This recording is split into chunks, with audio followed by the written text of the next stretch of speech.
Thank you very much, ladies, for being here. Because of the number of hearings we have to get through in a relatively short time period, we are requesting testimony today to be 3 minutes. We will use the light system. You have 2 minutes on green, 45 seconds on yellow, and then 15 seconds on red. So you know you need to wrap up.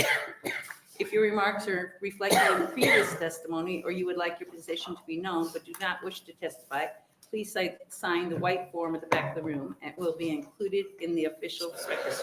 Please speak directly into the microphone so our transcribers are able to hear your testimony.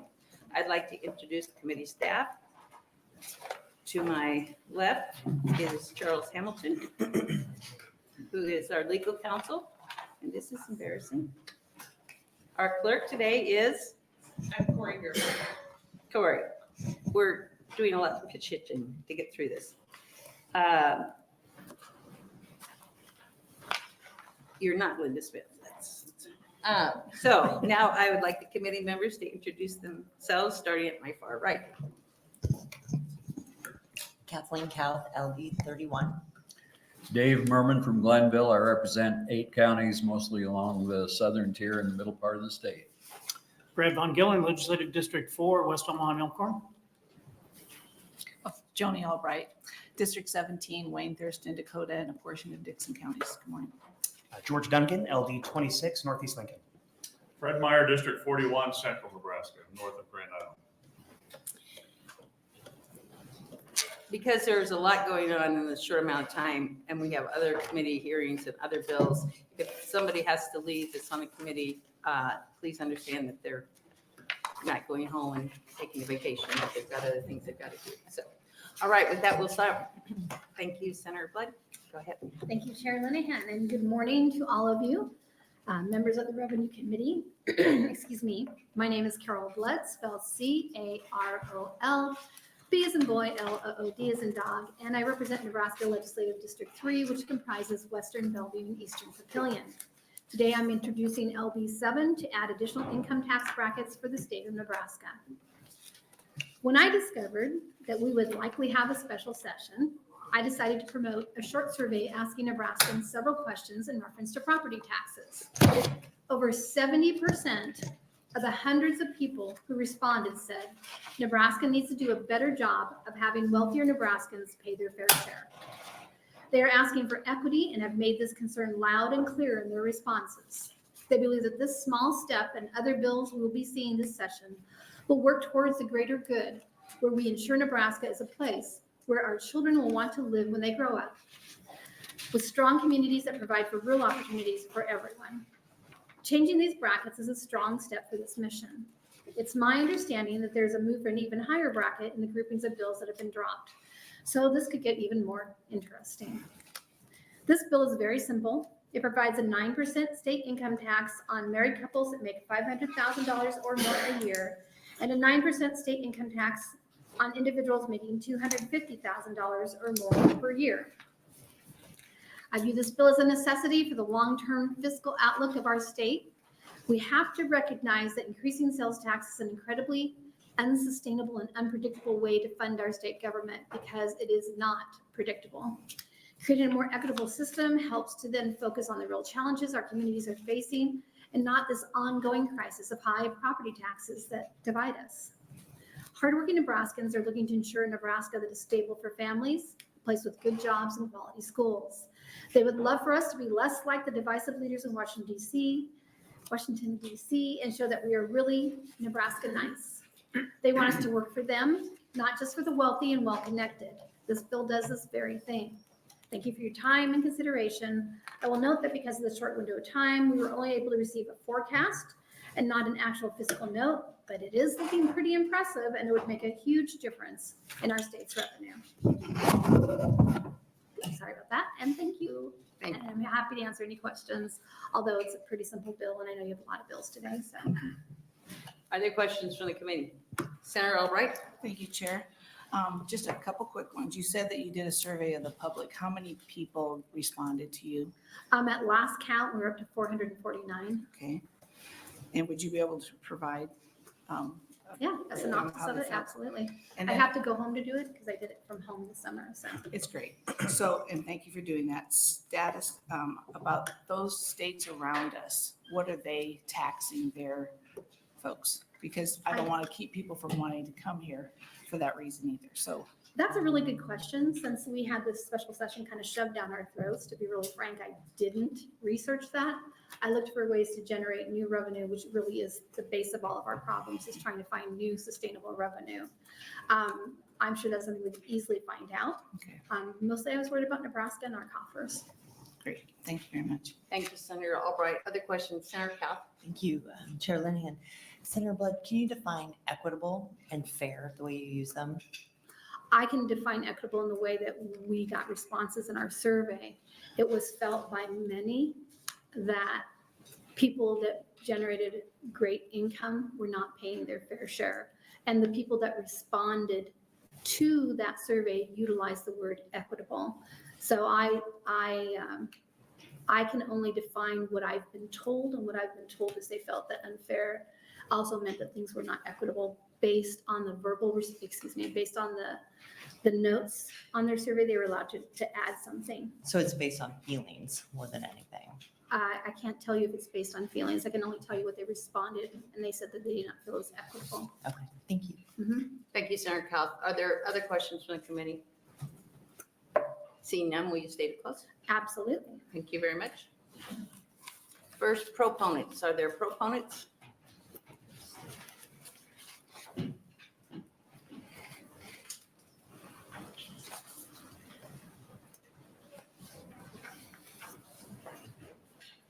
Good morning. Good morning. Chairman and members of the committee. My name is Richard Schmeling. I live here in Lincoln. I am retired. I live on a fixed income. And these comments will echo some comments that Senator Duncan's aware of because of last Monday's open house meeting. I'm sorry, can you spell your name? I forgot to tell people. SCHMELING. Thank you. Okay. In dealing with taxes in general, we have a problem in our state. We have a state with a huge geographic area, but a limited number of people. This means that we don't have, we have some counties where there are more cows than there are people in our state. This means that our tax system is going to have to be very finely tuned so it's a fair system. Now, at the hearing on Monday, somebody made a very pertinent comment, and they said, back years ago, ownership of property was equated with the ability to pay taxes. That's no longer true because many people who have a considerable amount of wealth and ability to pay taxes don't hold it in the form of real estate and property. They hold it in the form of stocks, bonds, CDs, and so on. So the taxation system in the state has been described as a three-legged stool.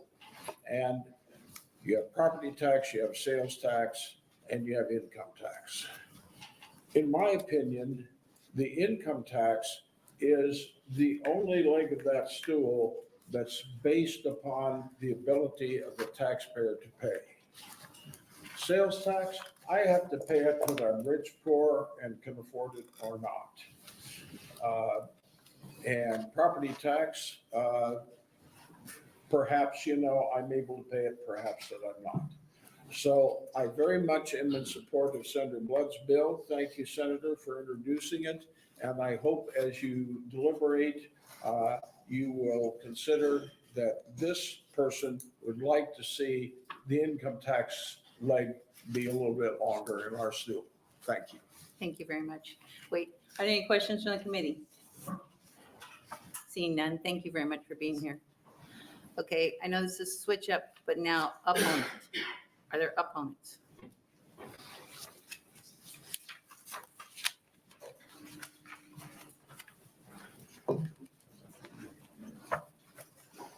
Good morning, Chairwoman Linehan, members of the Revenue Committee. My name is Nicole Fox, NICOLEFOX, and I'm Director of Government Relations at the Platt Institute. I'm here today to testify in opposition to LB 7.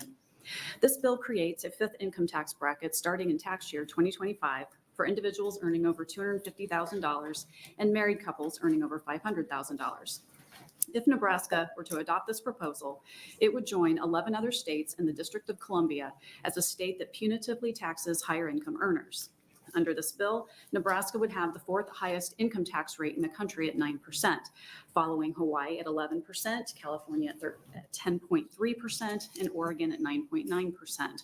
The tax cuts in LB 754 passed by the legislature in 2023 were the largest tax cut in the state's history, and important for Nebraska to be economically competitive at a time when states across the country, including some of our neighbor states like Iowa, are looking to further reduce and even eliminate their income taxes.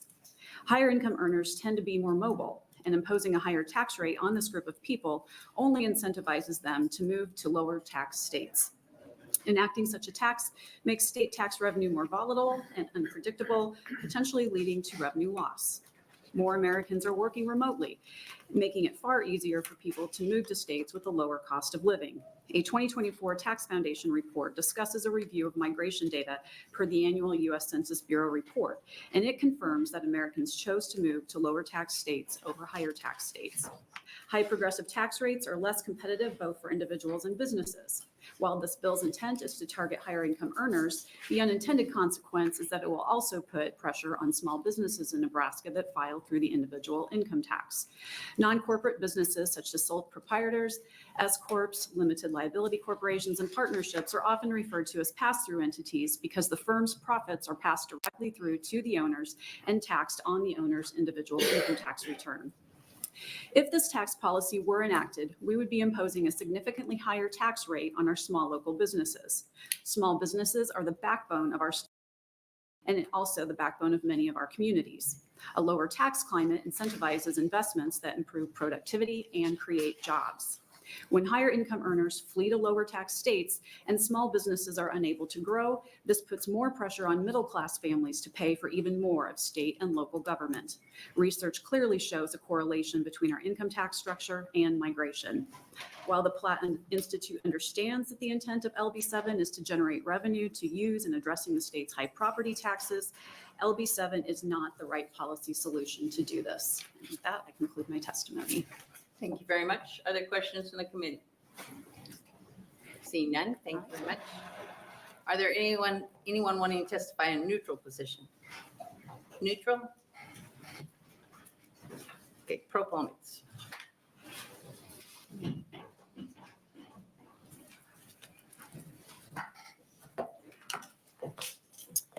Good morning, Chairwoman Linehan, members of the Revenue Committee.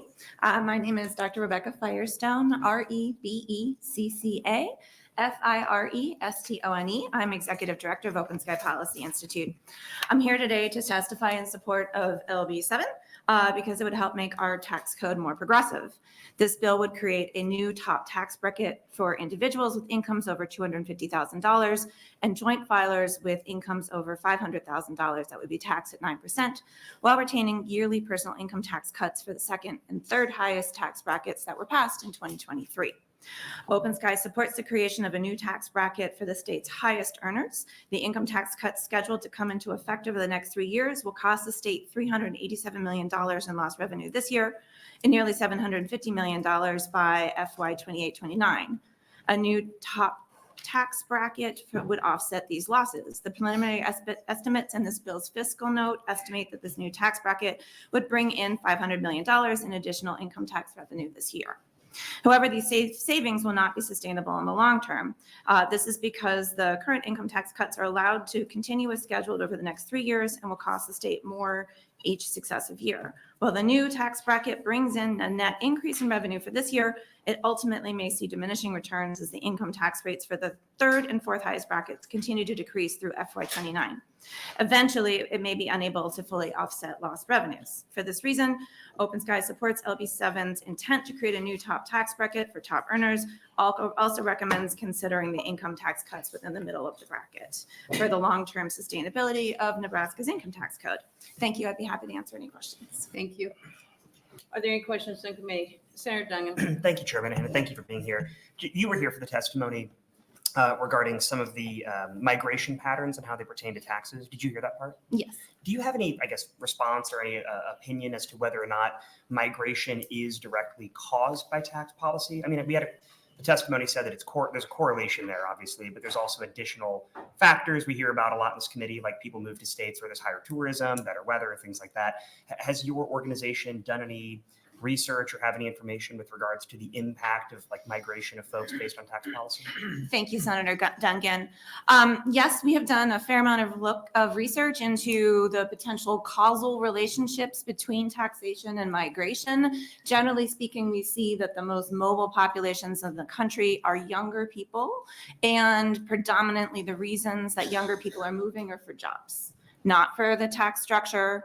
Other factors after jobs are quality of life, affordable housing, other amenities within specific communities. When you look at other entities that could be moving, whether it's retirees or whether it's businesses, typically speaking, we see there are a range of factors that are involved in decisions to migrate. Taxation is not the top factor. Another issue that is often brought up is a concern about high earners and whether and how mobile they are on the basis of a state or a local entity's tax structure. Generally, we find there are many high earners in states like California and New York. They stay there. They have lots of reasons to stay in New York and California beyond the tax structure of those two states. So I would say that the literature just suggests that there's a very strong correlation between taxation and migration. Is just that. It's a correlation. It's not necessarily causation. And when you pull it out further, you tend to find that factors such as jobs, other amenities within states tend to be driving factors. Thank you. Thank you. Senator Duncan, are there other questions from the committee?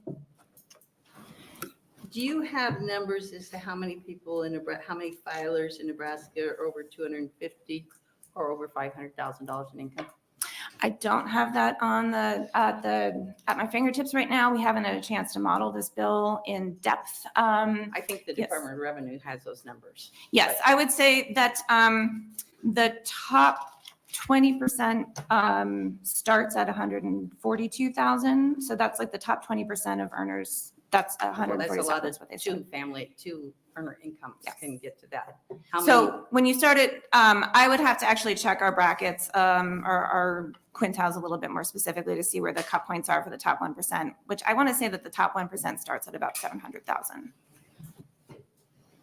But I I'm will asking- confirm those That's numbers. my question is how many people, filers? So it could be two people filing jointly Mhm. or single filers Mhm. in Nebraska make over $500,000 a year. So I don't have those numbers on the top of my head. What I can offer to you now is that the top 1% of Nebraskans, their that cutoff starts at $700,000. So we're talking about a relatively small portion of tax filers in Nebraska that would be at 250,000 or 500,000. Okay, thank you very much. Other questions from the committee? Thank you. All right, thank you. Opponent.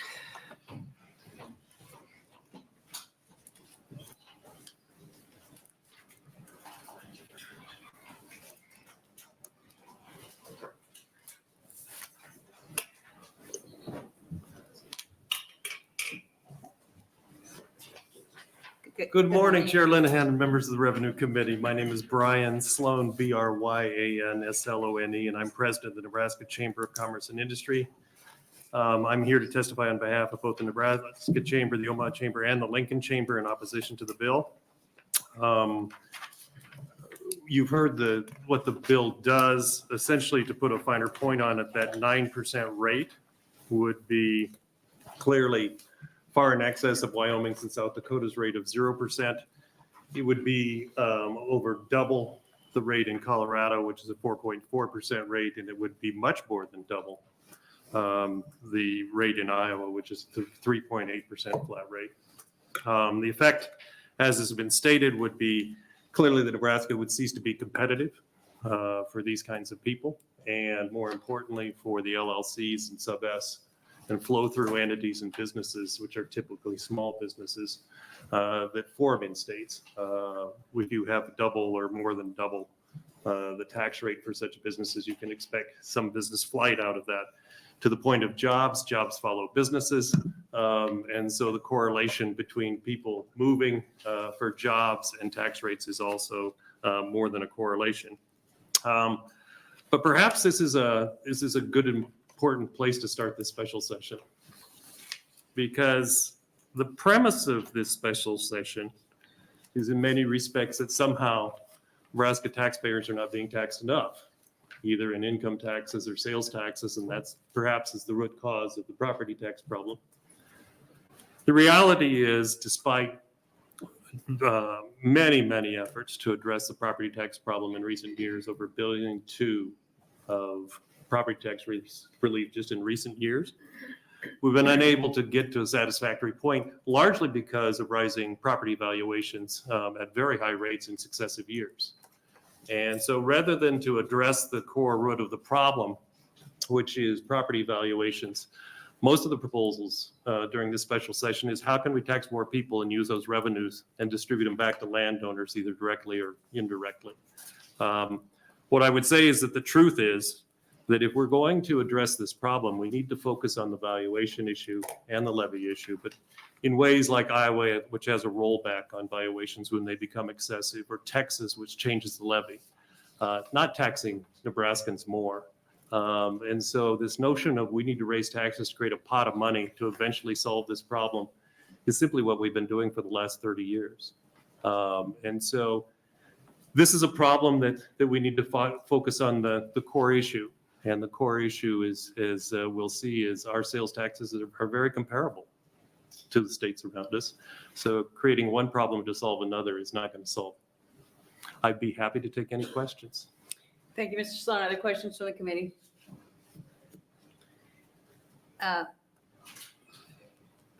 This is about income taxes, this hearing.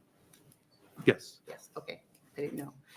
I didn't hear you mention that you thought spending was a problem. Clearly efficiency in spending, but as you will see in my testimony, I also talk about budgeting.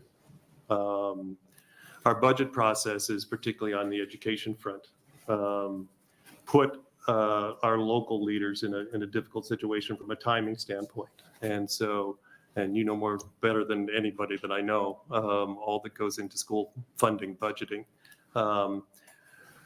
We need to make local government and local schools more efficient, but we also need to give them the budget tools so that they can forecast and plan just like businesses can for multiple years and appropriately budget and create those long-term efficiencies. So yes, we have to create long-term spending efficiencies. At the same time, we have to grow the economy and use those growth revenues as we have for the last 8 years to apply to property tax relief and income tax relief if we can provide it. But most importantly, just stay competitive with the states around us. We shouldn't have higher property taxes. We shouldn't have higher income taxes. We shouldn't have higher sales taxes. What did you mean when you said typically we've been doing that for the last several years? Raising taxes? We've been raising taxes? No, we've been using growth revenues. We have not been raising I think taxes. you said it's typically what we've been doing in response to when you were talking about raising taxes. No, it was, that was the way it was interpreted. That was not the intent. The intent was to say we have been, and for the entire time that I've been president of the chamber, we've been using growth revenues and making very significant, each year, hundreds of millions of dollars of state payments to affect property tax relief and indeed, literally billions of dollars long-term of property tax relief. And the reason it's not sticking to the extent people want is this property valuation problem. And so you will see income tax bills and sales tax bills and all sorts of tax bills in this special session. But I'm looking for property tax valuation bills.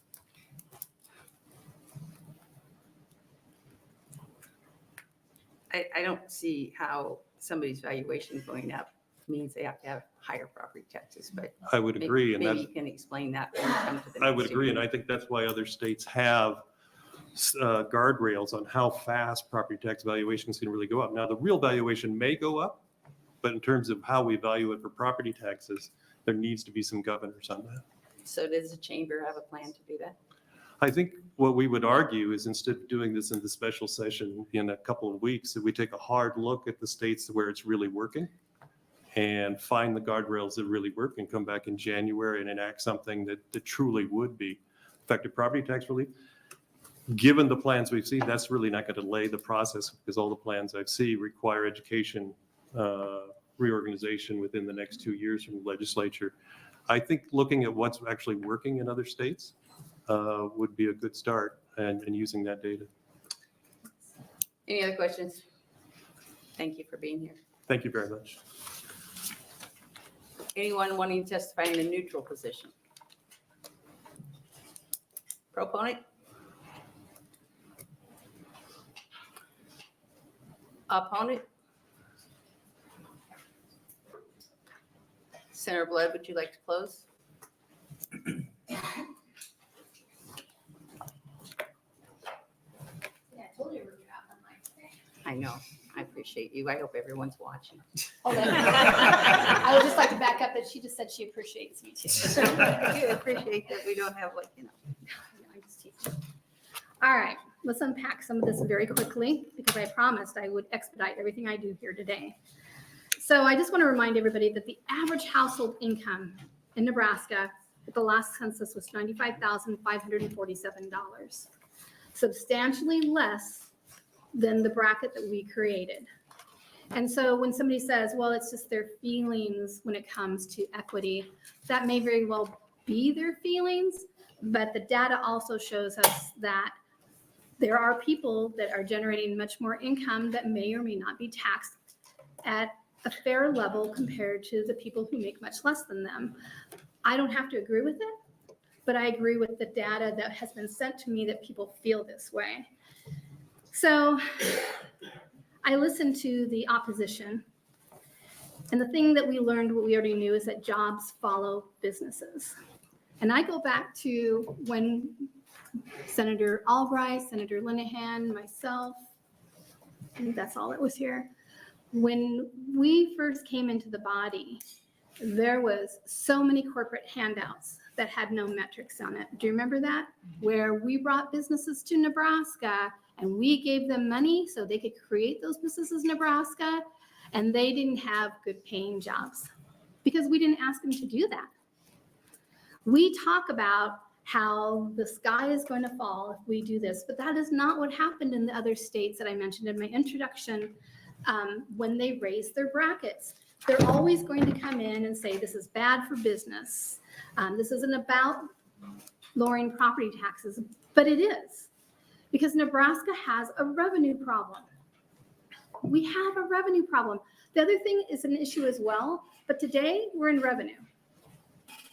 How do we generate more funds in a way that is equitable, that shows the hardworking Nebraskans that we hear them, and we want to make sure that everybody pays their fair share, because the impression that I'm getting from both the survey and the Holland Children's Institute survey is that Nebraskans do not feel that way. So whether it be marketing or it be changing things, who do we work for? Do we work for lobbies? Do we work for special interests? Do we work for the wealthy? Well, clearly I'm not in any of those categories. I work for Nebraskans. And so if we look at other states, tell me what states that are competitive with Nebraska that have the low population that we have. We can look at other states and go, oh, look, here's what Iowa's doing. Well, Iowa has had a lot more babies than we have, right? So we did look to other states, and then what we saw, it didn't seem to really matter based on population. For us, what was important is that the other states that did this were people really fleeing. Well, you know, I've heard Senator Linehan talk about friends that have gone to Colorado before, and we do know that people go to other states for different reasons. But I heard that from I think it was from Ms. Firestone, you know, what's the causation? We're finding that young people are leaving for better jobs. They're not leaving because they're overtaxed. They're leaving because they can't afford to buy a house in Nebraska because the incomes aren't sufficient to be in the bracket that they choose to be in. So they do move to other states for more money, right? And so we lose that upper income people that we could possibly also be taxing, by the way. I just want to make sure that when you listen to the people that come up here, and no offense to the chamber, because I used to work at a chamber, I want to remind everybody the corporate handouts that we gave out for a very long time. And if we had that money back right now, I think our tax situation would look very different because our revenue would look very different. And then I just wanted to say one of the things that was really clear in my survey that I didn't talk about in the introduction is that a lot of people talked about policy and action. In other words, why do we always talk about lowering property taxes and announce that we've had the biggest property tax relief bill pass in the history of Nebraska? I think they've done that 3 times since I've been in this body. They want to know what's really going on. And granted, it's a lot more complicated than supposedly us not doing our jobs. I get that. But I am in every hearing going to talk about perception because I hear it loud and clear. We can do whatever we want behind closed doors. You can pass whatever bills you want to pass or don't want to pass. But we've got to get over this sky is falling lobby that comes in and says that things are going to be horrible if we pass a certain bill to help Nebraskans, in my personal opinion. And with that, thank you for your time. Thank you. Are there questions from the committee? Seeing none, we did have letters for the record, right? We had 15 proponents and 4 opponents and no one in a neutral position. So with that, we will close the hearing on LB 7 and begin the hearing on LB 8. Welcome. Senator Blood. So this says good afternoon. I'm going to have to kick somebody in my staff. Well, that's I not know. their fault. We never knew where we were going to be. All right, so good morning to the entire Revenue Committee. My name is Carol Blood. That is spelled C-A-R-O-L. B as in boy, L-O-O-D, and I represent Nebraska Legislative District 3, which comprises Western Bellevue and Eastern Papillion. Today, I'm introducing LB 8 in order to institute a luxury tax in the state of Nebraska. Luxury taxes are an increased sales tax on goods that are considered to be luxuries rather than necessities. The luxury tax is a percentage that is added to the purchase price of an applicable product. You don't pay that tax unless you make that particular purchase. Many states across the United States have their own version of luxury taxes. In Connecticut, they have their own luxury tax of 7.75% for clothing, footwear, handbags, luggage, umbrellas, wallets, or watches that cost more than $1,000. What is considered to be a luxury item can also be up to interpretation. Another example of a luxury tax is paying 9.625% for an alcoholic beverage bought on the premises of Atlantic City in a casino, because ordering a glass at a drinking, dining, or gaming establishment is considered a luxury. You'd only pay the state sales tax and use tax if you bought a bottle of wine at a liquor store. States like Missouri consider menstrual products a luxury item and tax them as such. My approach to this bill was to mirror market research as to what luxury products might be purchased in Nebraska. Since we are in the business of lowering property taxes in the state, we must find ways to generate new revenue sources. LB 8 doesn't leave a broad interpretation of what goods are considered to be luxuries. The items that will be given a luxury tax are the following: motor vehicles that cost more than $50,000, jewelry that costs more than $5,000, and clothing that costs more than more than $1,000. The following items are exempt from the luxury tax: any motor vehicle purchased by a non-resident serving on active duty in Nebraska as a member of the United States Armed Forces or the United States Reserve Forces, or by such non-resident spouse; any motor vehicle with a gross vehicle weight rating of more than 12,500 pounds, and any motor vehicle with a gross vehicle weight rating less than or equal to 12,500 pounds that is designed for use for commercial purposes and is registered as a commercial motor vehicle. The luxury tax shall be equal to 2.25% of the total cost of the item purchased with the local and state sales tax rate. For any purchase exceeding $400,000, the luxury tax shall be 3.7% in tandem with the local and state sales tax rate. So this bill is incredibly simple, and it doesn't impact the vast majority of Nebraskans. We have the means and the ability to collect these revenues, and the tax rates listed for purchasing these goods. We have seen in other states, there doesn't appear to be any serious consequences of people leaving their state to purchase these goods elsewhere. The individuals that have the means to purchase these items have the means to pay this tax, which would benefit our state and help to balance out our tax revenue. We cannot pretend that our tax system benefits the whole. It doesn't, and we must do what it is in the best interest of our constituents.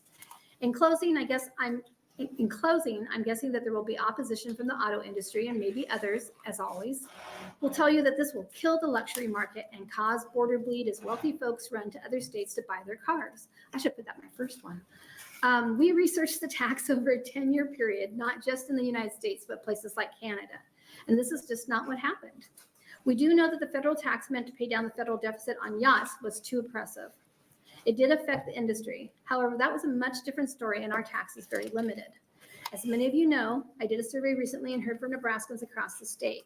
We checked VPNs and other data to verify that they were residents. And yes, somebody savvy could have used a VPN to lie about where they were from, but it's hard to believe somebody would waste their time to change the data by 1 or 2 percentage points. In that survey, over 70% of those who responded said Nebraska needs to do a better job of taxing the wealthy and removing the burden from the other hardworking Nebraskans who are trying to provide for their families and still have something left to share with their communities. The Holland Institute also shared a recent survey. The response was the same. They want the state to consider tax reforms that benefit working families and ensure a fair distribution of the tax burden. So here's an opportunity to do so. Let's listen to the people and not the special interest groups.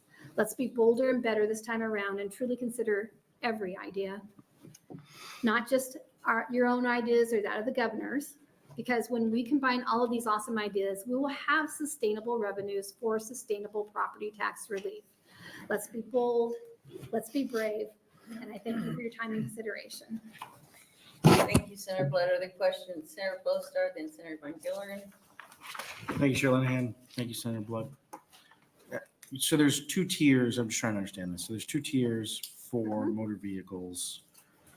One starts at $50,000, the other starts at $400,000. Luxury items at $400,000, so not just the vehicles. Not just vehicles. So that applies to, I don't know what costs $400,000. I've never spent that much money in my life. well, I guess what I'm asking is, does the $400,000 apply to just the items on the delineated list that you have? Yes. Or is it literally anything that costs $400,000? On the delineated list, but we could definitely amend anything. Again, like everybody else, we rush to get our stuff done. Yeah, no. And that we have a starting point.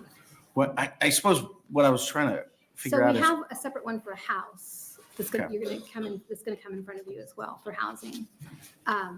So it wouldn't apply to where you live, and that's also not on the list. what are Nebraskans purchasing for $400,000? It's not a house. Good question. I'm just asking, do you have any data on if, let's say we did this? I mean, What would obviously a get- plane, Okay, obviously a fancy boat. I don't even call it a boat. Would you call it a ship by then? I don't know. Things that I have never purchased in my life. There are things, and again, we base this on other states. So I'm guessing that it is for things much like what the federal government went after that time, where our yachts and ships and boats and planes, helicopters, drones that carry people. okay.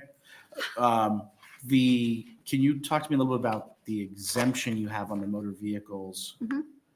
for non-residents and talk to me about the logic of that?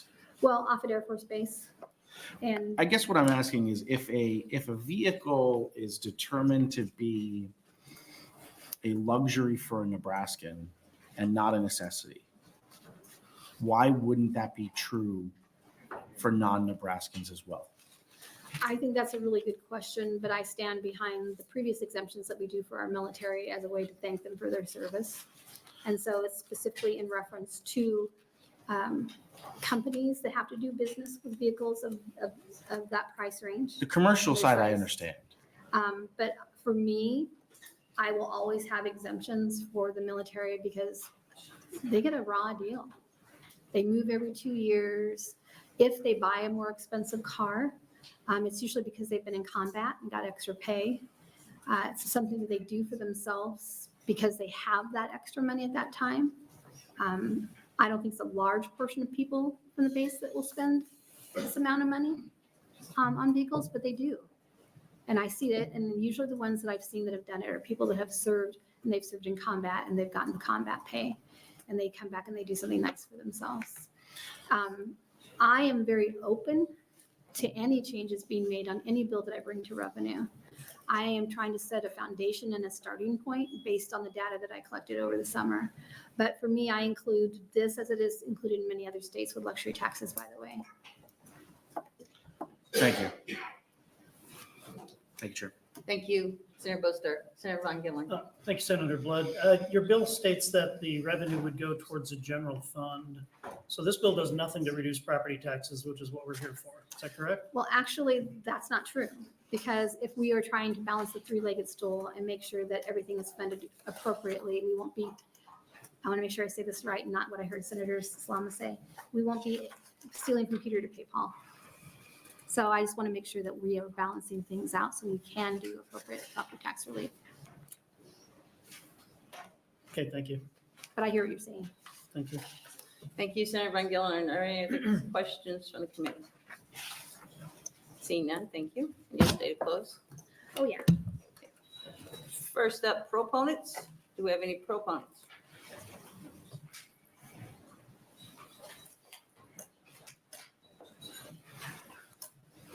Well, good morning again. My name is Richard Schmeling, SCHMELING. And I note that Learned Legal Counsel has a cap on, which obviously helps him think and speak. So I brought a cap of my own, which I'm going to wear.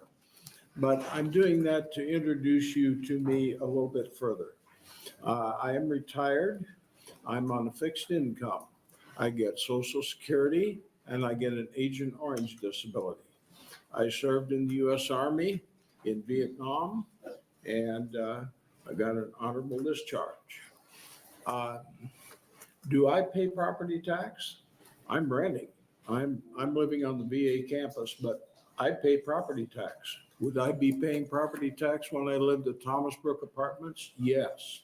Would I be paying property tax when I rented at 4610 Van Dorn? Yes, because those property taxes are loaded into my rent. Now, if we lower property taxes in any way, is my landlord going to reduce my rent? Probably not. Probably not. But I can tell you that what happened to me at Thomas Brook was I moved in there, I was paying $700 a month. In a year's time, I was paying $800 a month, and they were ready to increase it to $900 a month the following year. I got priced out of apartment living. So yes, property taxes are a problem. The one overarching comment that I heard, and Senator Duncan heard this at our town hall meeting, the overarching comment was, let's not be hasty. Whatever you do in this session, if you do anything, think it through, study other states, find out what worked there, and then maybe this needs to slop over into the regular session.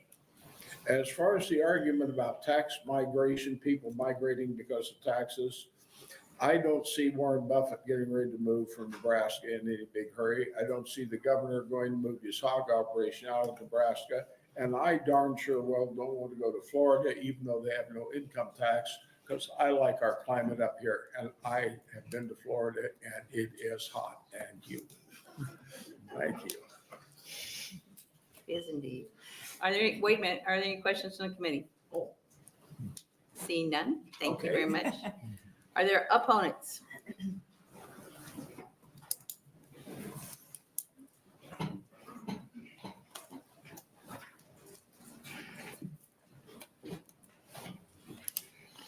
Chair Linehan, members of the committee. My name is Lloyd Todd. That's Loytodd. I'm the president of the Nebraska New Car and Truck Dealers Association, testifying in opposition to LB 8. We're a little bit surprised at the introduction of this bill. One thing that we don't hear much of is that car taxes are too low in Nebraska. Historically, when we've tried to survey that, and it's a very difficult survey comparing state taxes, we're usually anywhere from 4th to about 7th or 8th in the country, highest motor vehicle taxes. The state is in the motor vehicle business with us. The state has a really good part of that business. When someone buys a new car, it runs about 11% of the sales price of that vehicle that goes to various forms of government, mostly user fees, most of it to the Highway Trust Fund. As you can see from the handout that we provided, that breaks down all the taxes on the sale of a new car. And it can be as high as 8% on the sales tax, which then goes to local sales taxes and to the Highway Trust Fund. The motor vehicle tax, which is a property tax. It's interesting, most people don't think of that as a property tax, but it is a property tax. And so in that case, it's about a 2% tax on a property tax on the motor vehicles. Then you go into the various other fees. There's the motor vehicle fee, which runs about 1% on a $50,000 or $40,000 vehicle. It's about $30. You have other taxes. You got wheel taxes in some of the cities. You got registration fees. You have that laundry list of other taxes that exist there. And I tell you that when we sell a new car, it creates a lot of benefit to the state of Nebraska and to the citizens of Nebraska. The average new vehicle costs about $48,000. Remember, an average is vehicles above that and vehicles below that. It is certainly not unusual for a vehicle to cost more than $50,000, depending on your needs. A lot of people need a newer vehicle, a reliable vehicle, or a larger vehicle. We're an agricultural state. Trucks, price trucks. It's just amazing. And the average used car is about $28,000. And when we sell a new car, we're creating jobs, we're creating taxes, and the taxes, as the more expensive a car is, the more you pay. It isn't as if it's not a progressive tax in the state of Nebraska already. We also, as we upgrade the fleet in Nebraska, they're cleaner cars, they're more efficient cars, they provide reasonable trade-ins that the other dealers and used car dealers can utilize in order to benefit the economy. So we think that we want you to stay in the car business with us. We want you to be successful with us. The state ought to be promoting car sales, not discouraging them. Thank you. Thank you very much, Mr. Todd. Are there questions from the committee? I just want to clarify something for the record, and I understand this is very helpful. Thank you, and it's eye-opening. It's not just the state that collects taxes on cars. No, not at all. According to this, actually, the cities and counties get almost as much as the state, and it goes to Department of Roads for the states, right? So Correct. cars, you need roads, it goes to Department of Roads. Do you know what the cities and counties do with their sales tax? There's a variety there on the sales tax. It isn't earmarked, so that's totally controlled. But So it doesn't go to roads like it does for the state? I think a great deal of it does go to roads. Okay, But I don't know that there's an absolute requirement. okay. And then on the motor vehicle tax, 60% of that goes to schools. That follows the property tax formula, that motor vehicle tax. Okay. It is property tax. Okay. And so it follows that formula, distributed as indicated on the schedule. And by the way, that document came from the Department of Motor Vehicles. That's on their website. Okay, so motor vehicle tax, property tax, the school, counties, and cities is $328,131,060. Okay, this is all very helpful. As you can see there, we're $50 million short of $1 billion generated by motor vehicles in this state. That's significant. We want to keep doing that. Thank you very much. Are there other questions from the committee? Seeing none, thank you very much. Other proponents?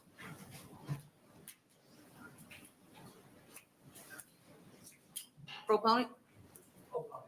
Okay, that's fine. Other opponents? If you're going to be in, and this isn't just for you, here, go ahead, sit down. if you're here all day, we're going to be, so if you're going to testify at the hearing that is in progress, move up to the very front. Good morning. I did. I know. That's Okay. very good. I'm learning Good fast. example. This is my Yes. first time. See, you're a quick learner. Okay, thank you. My name is Carl Jensvold, Karljensvold. I represent the Nebraska Independent Auto Dealer Association. We're the Used Car Dealer Association. We don't sell a lot of cars like the new car dealers over $50,000, but we do. And we don't want to, naturally, we don't want anything that would hinder a sale to that type of customer from there. What we need is for the new car business to be healthy and not be limited by any ways, because we get our inventory from their trade-ins.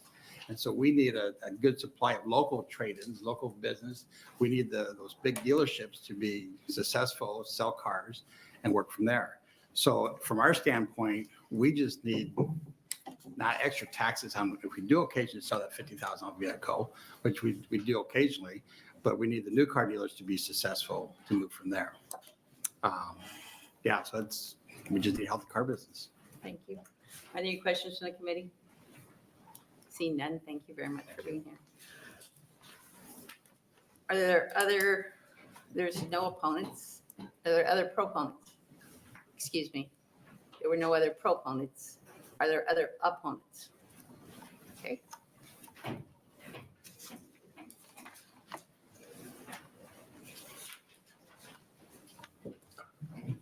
Hello, Chair Linehan and members of the committee. My name is Fred Nicely. That's Frednicely. And I represent the Council on State Taxation. We are a nonprofit trade organization based out of Washington, D.C. I actually happen to live in the Midwest in Ohio, but our main focus is LB1, so I'll be short here on LB8. That we do have major concerns with the luxury tax. And our biggest concern is the Council on State Taxation, along with many other business organizations and companies, are strong supporters of the Streamlined Sales and Use Tax Agreement. And we are very pleased that Nebraska is a full member of the Streamlined Sales and Use Tax Agreement. That is an agreement where the states work together, and they also get input from the business industry, and they work on having more uniform laws to make it easier for sellers to be able to collect their tax. So we really do appreciate Nebraska being a long-term full member of the Streamlined Sales and Use Tax Agreement. However, this luxury tax, with its specific additional tax on clothing more than $1,000 or jewelry over $5,000, those are both defined terms within the Streamlined Sales and Use Tax Agreement, and it would put Nebraska out of substantial compliance with the Streamlined Sales and Use Tax Agreement with its additional luxury tax of 2.25%.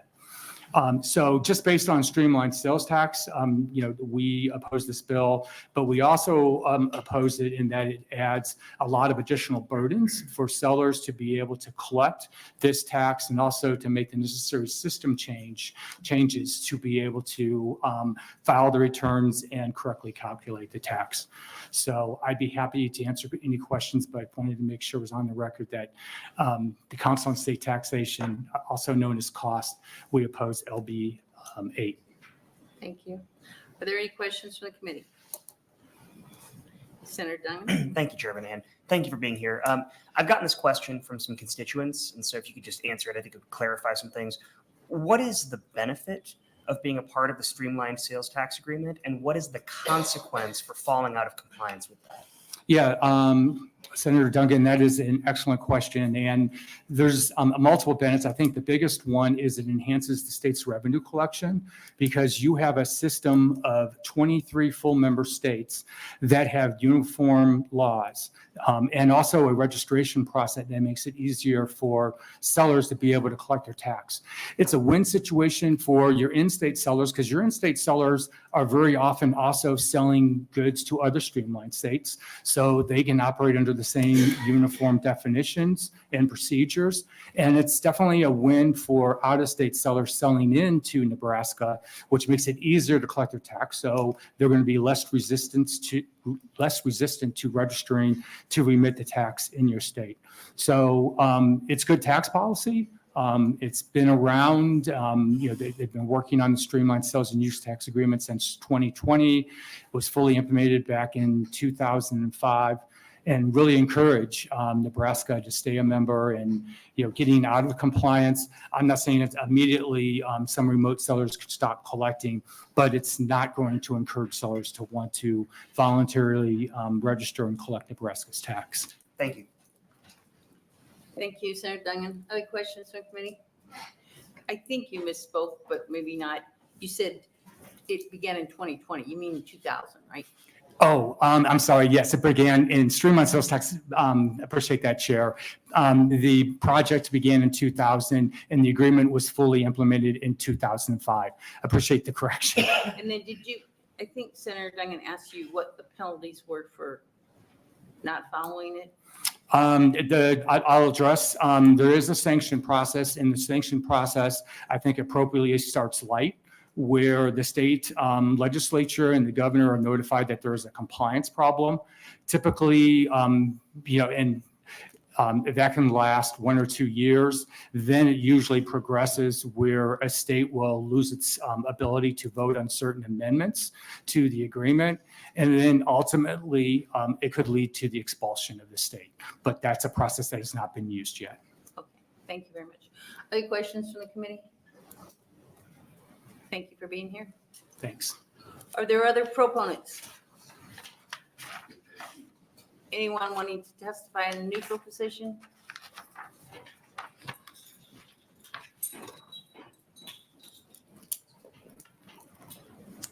Good morning. My name is Candace Meredith, CandaceMeredith.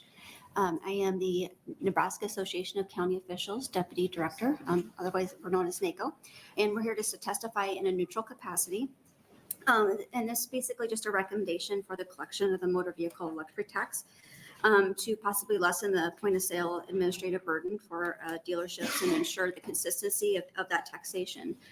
So NACO would recommend the collection of motor vehicle luxury tax to be receipted with the sales tax at the county treasurer's office. Maybe potentially looking at the sales tax form or something like that to add another line item. And of course, NACO would always be happy to assist if that's the direction we want to go. Also, I wanted to go back to the question about the motor vehicle tax. So for the motor vehicle sales tax, so basically the Department of Transportation collects 53 1/3%, and then the counties and cities will receive 23 1/3% back to cities and counties, which averages about $82 million apiece, which goes to the infrastructure specifically. And then motor vehicle taxes, 60% of the property or motor vehicle taxes is for schools, 22% is for counties, and 18% is for villages. And we annually in 2023 we collected $328 million for those taxes. So, Thank you. Are there questions from the committee? Seeing none, thank you very much. Is there anyone else wanting to testify on LB 8? Sarah Blood, would you like to close?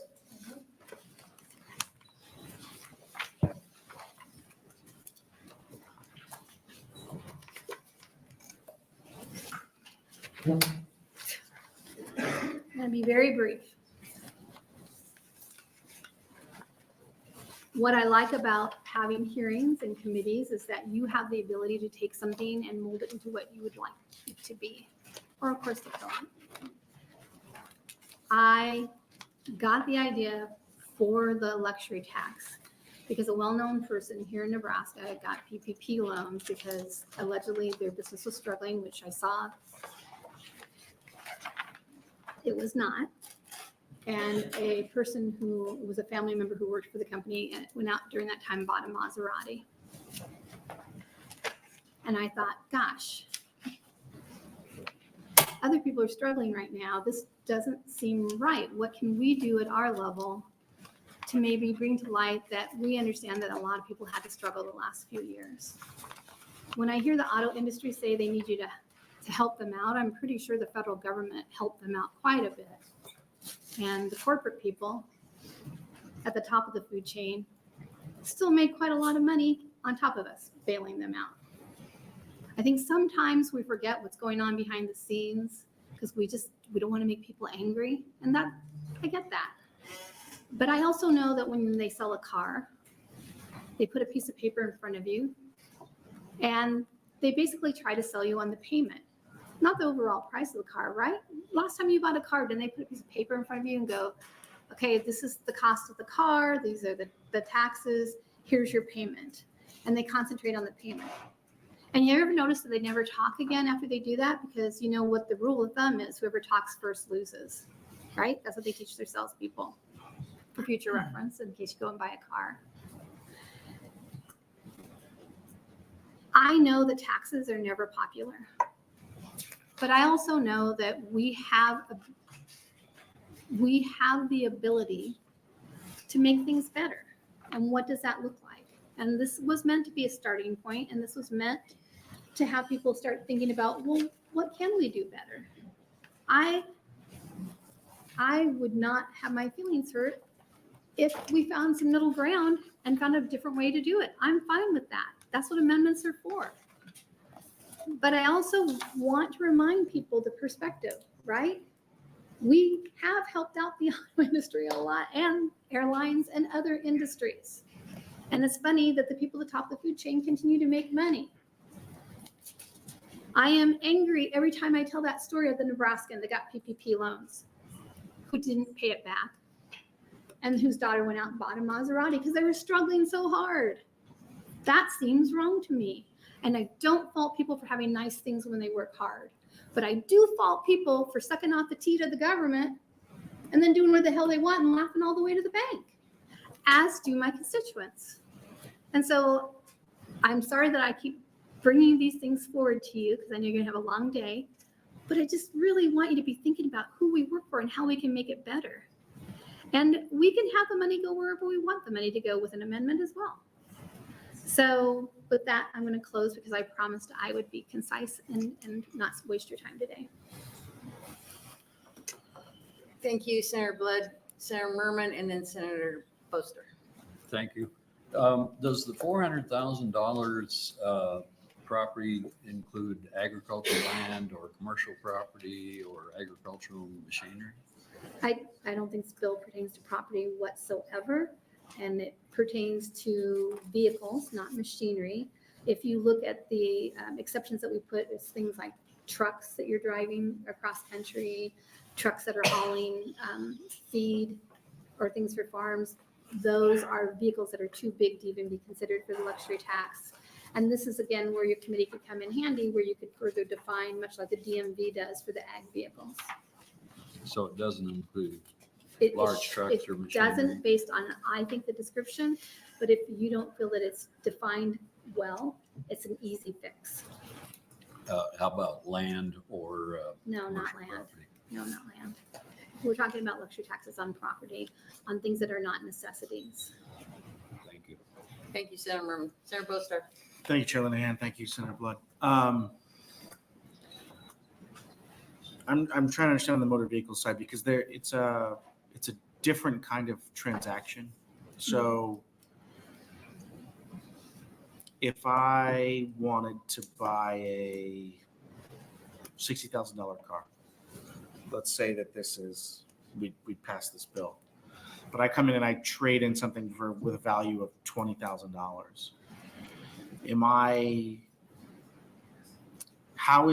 I guess my question is, how is the purchase price? Just like it is now when you pay taxes. We aren't changing the tax system in any way. When you trade in a vehicle, you're still buying a $60,000 vehicle and paying tax on that $60,000 vehicle. I believe, I want to make sure that you know that I'm not definite on that, but I'm pretty sure that you get the credit towards that vehicle. Sure, it's a net transaction. If indeed the sale price ends up being $40,000 because of that $20,000 vehicle, then it's a $40,000 vehicle. It's based on the purchase, not necessarily the value. I guess here's what I'm trying to figure out. Because it's a negotiated transaction, which we don't do a lot of. There's not a lot of our purchases where I think the expectation is that we go in and try to find an agreed upon price. For most things day to day, there's a price. We pay it or we don't. if I were to go in the same situation, $60,000 car, I've got a vehicle trade-in that's worth $20,000. And I negotiate with them to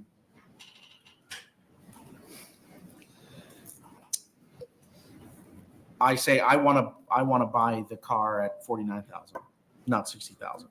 I would like that to be the price. Which they couldn't do on a new car because the markup's not that much like it is on a used car.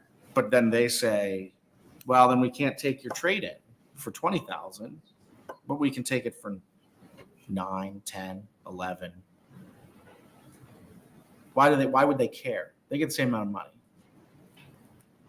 I don't know, why would they care? But I'm saying at that point, then I have evaded the tax, right? I bought a $49,000 car, not a $50,000 car. So, I'm just trying to understand. I mean, that's what you're talking about is that's the negotiation. They're going to do that on planes. They're going to do that on boats. When you're spending that magnitude of money, if there is a cushion with the markup, you have that cushion. And what you said was something that was very true is that if you're going for a new car, there's a very small markup on new cars compared to a used car usually. And so you have more leeway when it comes to the used car, and they'll say like, yeah, we'll give you 11,000 and act like you're getting a deal, but then they are going to turn around and sell it for 20,000, which you didn't really get a good deal, right? You just basically lost $9,000 in that negotiation thinking you got your car for cheaper. So not to make it more complicated, but. No, I just think the element of it that I feel like would be challenging within the framework is because you can set, as long as the dealership's getting the physical dollars that they need for the transaction to happen, you can load the sides of that transaction in a lot of ways that I think it could make potentially very easy to evade the tax. And we know that a lot of wealthy people will evade as much taxes as possible. So yeah, that doesn't surprise me. But I can tell you that this works in other states. I think we're not reinventing the wheel. Could you give us a list of the luxury taxes in other states and what they are? Yeah, absolutely. Thank you. My staff wrote that down, right? Thank you. Thank you, Senator Bostar. Are there other questions from the committee? Seeing none, thank you very much. We did have letters for the record. We had 13 proponents and 4 opponents. And with that, we'll close the hearing on LB 8 and begin the hearing on LB 9.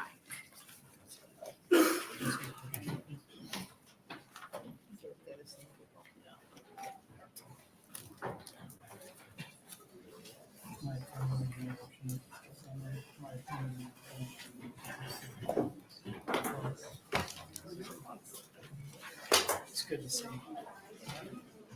I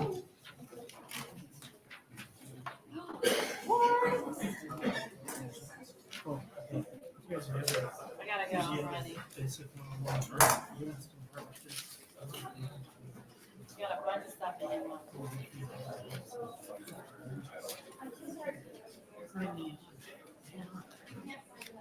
Exactly. You listen. Oh my God, I feel like we're going back in time. Here we go. Hello, Senator Hughes. How are you? Apparently, we're not ready for my bill yet. We don't have a Yes. 9. We're ready. Aren't we ready? LB 9. Isn't it 9? Yes. So that you put up 10 a little bit. I can see a little. I flipped it around so it's blank facing the camera. That one doesn't have a 9 on it. but the other one Okay, okay. Good. Yes, it's fine. It's wonderful. Everything's good morning. Good morning. All right. Good morning, Chair Linehan and members of the Revenue Committee. I am Jana Hughes, JanaHughes, and I represent Legislative District 24, which is Seward, York, Polk, and a little bit of Butler County. I am here today to introduce LB 9, otherwise known as the Lower the Levy Cap Plan, LTLC, or we like to say a little TLC for property tax relief. As you recall, last session, we attempted to provide property tax relief with LB 388. I and many others supported LB 388, but it didn't have the votes to get past cloture. We ended up empty-handed. Meanwhile, valuations have continued to rise and Nebraskans are paying the price. I started working on LB 9 immediately after we adjourned, as I knew that Governor Pillen was very serious about a special session to achieve property tax relief. And I knew that he would propose some ideas. I also knew that we needed to have some alternative plans in case the governor's plan didn't garner enough support. I have worked closely with Senators Brandt, Conrad, Dorn, and Waltz on this, and they are all co-sponsors. LB 9 utilizes increased state investment in public schools and our existing school funding formula, TIOZA, to drive down the maximum levy cap for schools. LB 9 also sustains property tax relief for the next decade as we drop the maximum levy cap every biennium. And before we start, I want to kind of mention what is getting handed out for you all. This is our modeling, and you're getting a big packet of school districts, what it would look like if we would lower to the 60% LER and the 40 LER. It's done by district. And then there are 2 one-pagers in your packet that just gives a summary of the bill, and also a one-pager that you can put side by side with the bill and by section says exactly what's happening in the bill for reference. That just makes it easier when you're looking at the bill. And there's a graph that I will address later. Colleagues, the maximum levy cap for schools is the ultimate hard cap. The maximum levy cap currently is $1.05. And with this bill, the first tier is to drop it to 65, which means we drop the LER, the local effort rate, to 60, which gives us the 65 top cap. And then it stair steps down every 2 years down to 25 cents, that top cap. To fund LB 9, we need approximately $1 billion to drop the maximum levy cap from $1.05 to 65. Then each biennium, the legislature will need to contribute an additional $253 million to lower the maximum levy cap by another 10 cents each time. The lower the levy cap plan front loads 1107 or tier 2 property tax credits. This was used in LB 388 and is also being proposed as part of the governor's plan. This provides approximately $560.7 million of the approximate $1 billion needed to drop this maximum levy cap. The balance of this is about $440 million. This can be achieved through a number of ways. However, we did not identify the specific source of these funds as we thought it deserved the benefit of floor debate and consensus by the majority of colleagues. I want to acknowledge that by repurposing 1107 money using TIOZA, there will be some low-levied school districts whose property owners will not have savings and may have an increase in property taxes the first few years of the implementation of this plan if they were claiming that 1107 credit. However, as the plan progresses, the state continues to add state funding to schools. Every school district comes out positive over that 10 years. I also want to mention the fiscal note, because I'm sure you have that in front of you, and it shows $1 billion. I feel like doing this. $1 billion. Okay, sorry. More than we think it is. We got that fiscal note yesterday. We're working with fiscal to see where that disparity comes from. But we have had modeling done by Open Sky, and they match pretty close to what we have. Of course, the ultimate modeling will be done by NDE, and that will really, I think, give everybody comfort in the numbers. So I would like to share with you other things contained in the lower the levy cap plan. We put in place a base levy adjustment within TIOZA.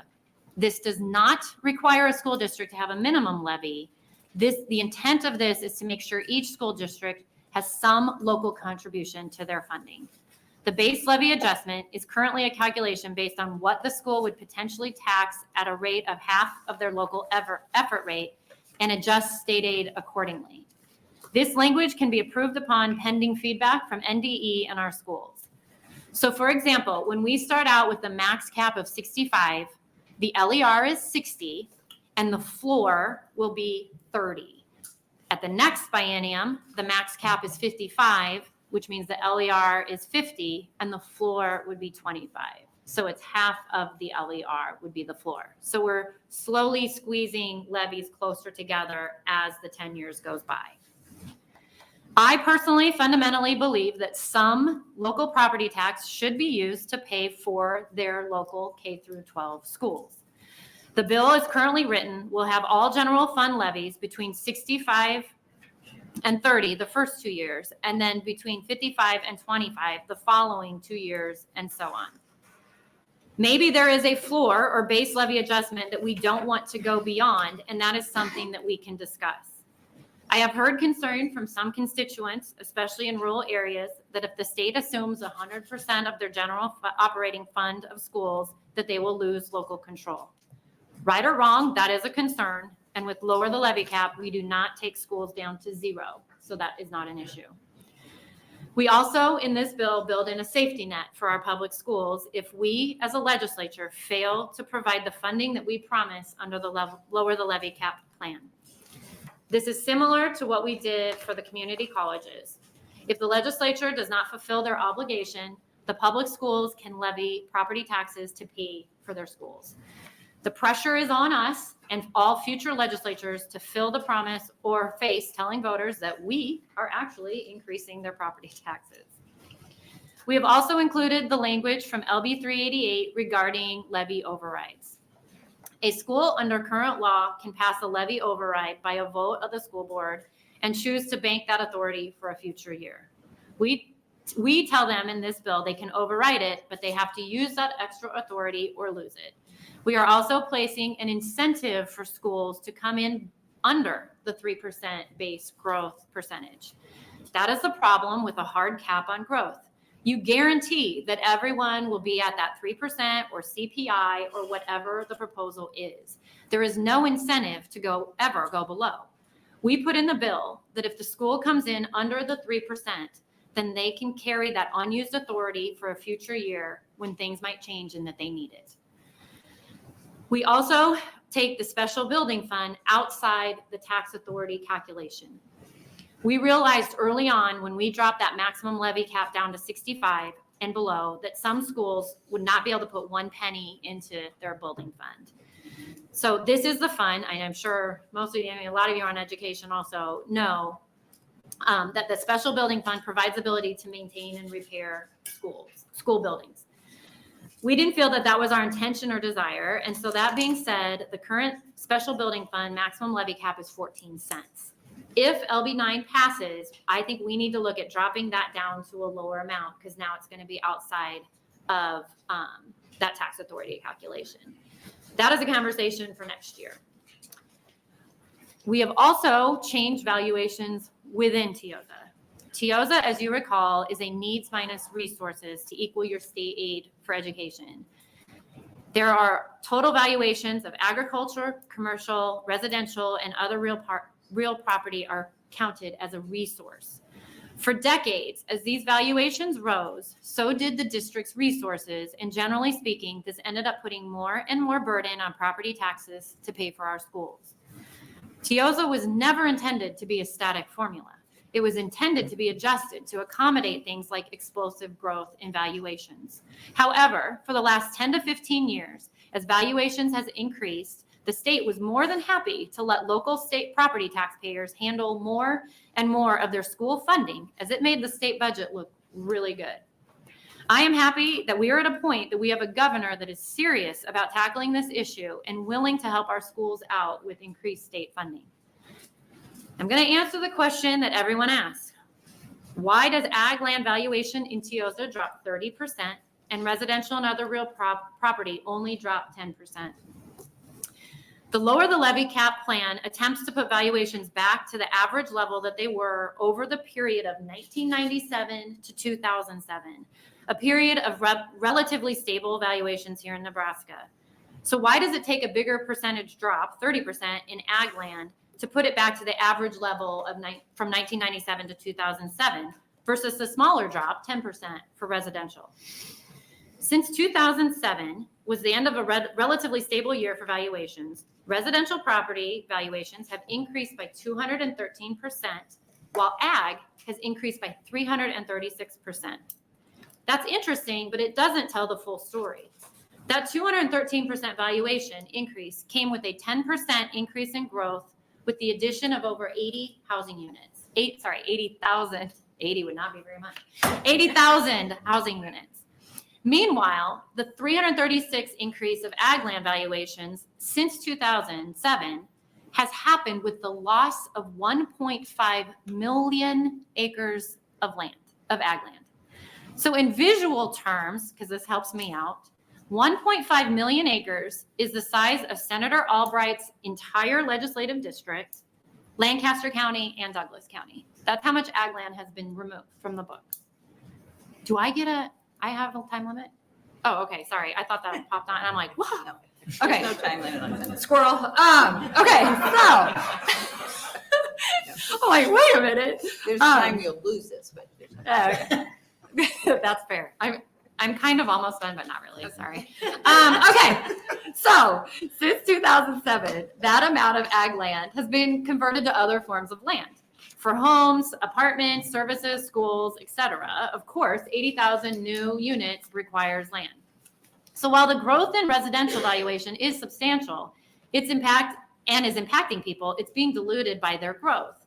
The explosive growth in ag land valuations is being concentrated on fewer and fewer acres. You can't make more acres of land. You can build more houses, you can build more businesses, but you're not building more acres.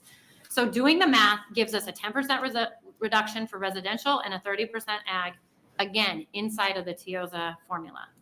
This resets us back to the 2007 average valuations for purposes of lowering the levy cap for schools. We are also removing two components of TIOZA in the averaging adjustment and the allocated income tax. This reduces the cost of lowering the maximum levy cap by $100 million. So basically we get to keep $100 million in to use when we go to this, the way we're doing it.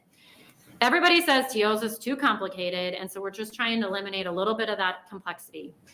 I know that the state's largest schools that benefit from the averaging adjustment have expressed some concern with removing it. The two biggest schools, OPS and LPS, get close to $7 million each through the averaging adjustment. OPS and LPS account for almost half of the entire cost of this particular component of TIOZA.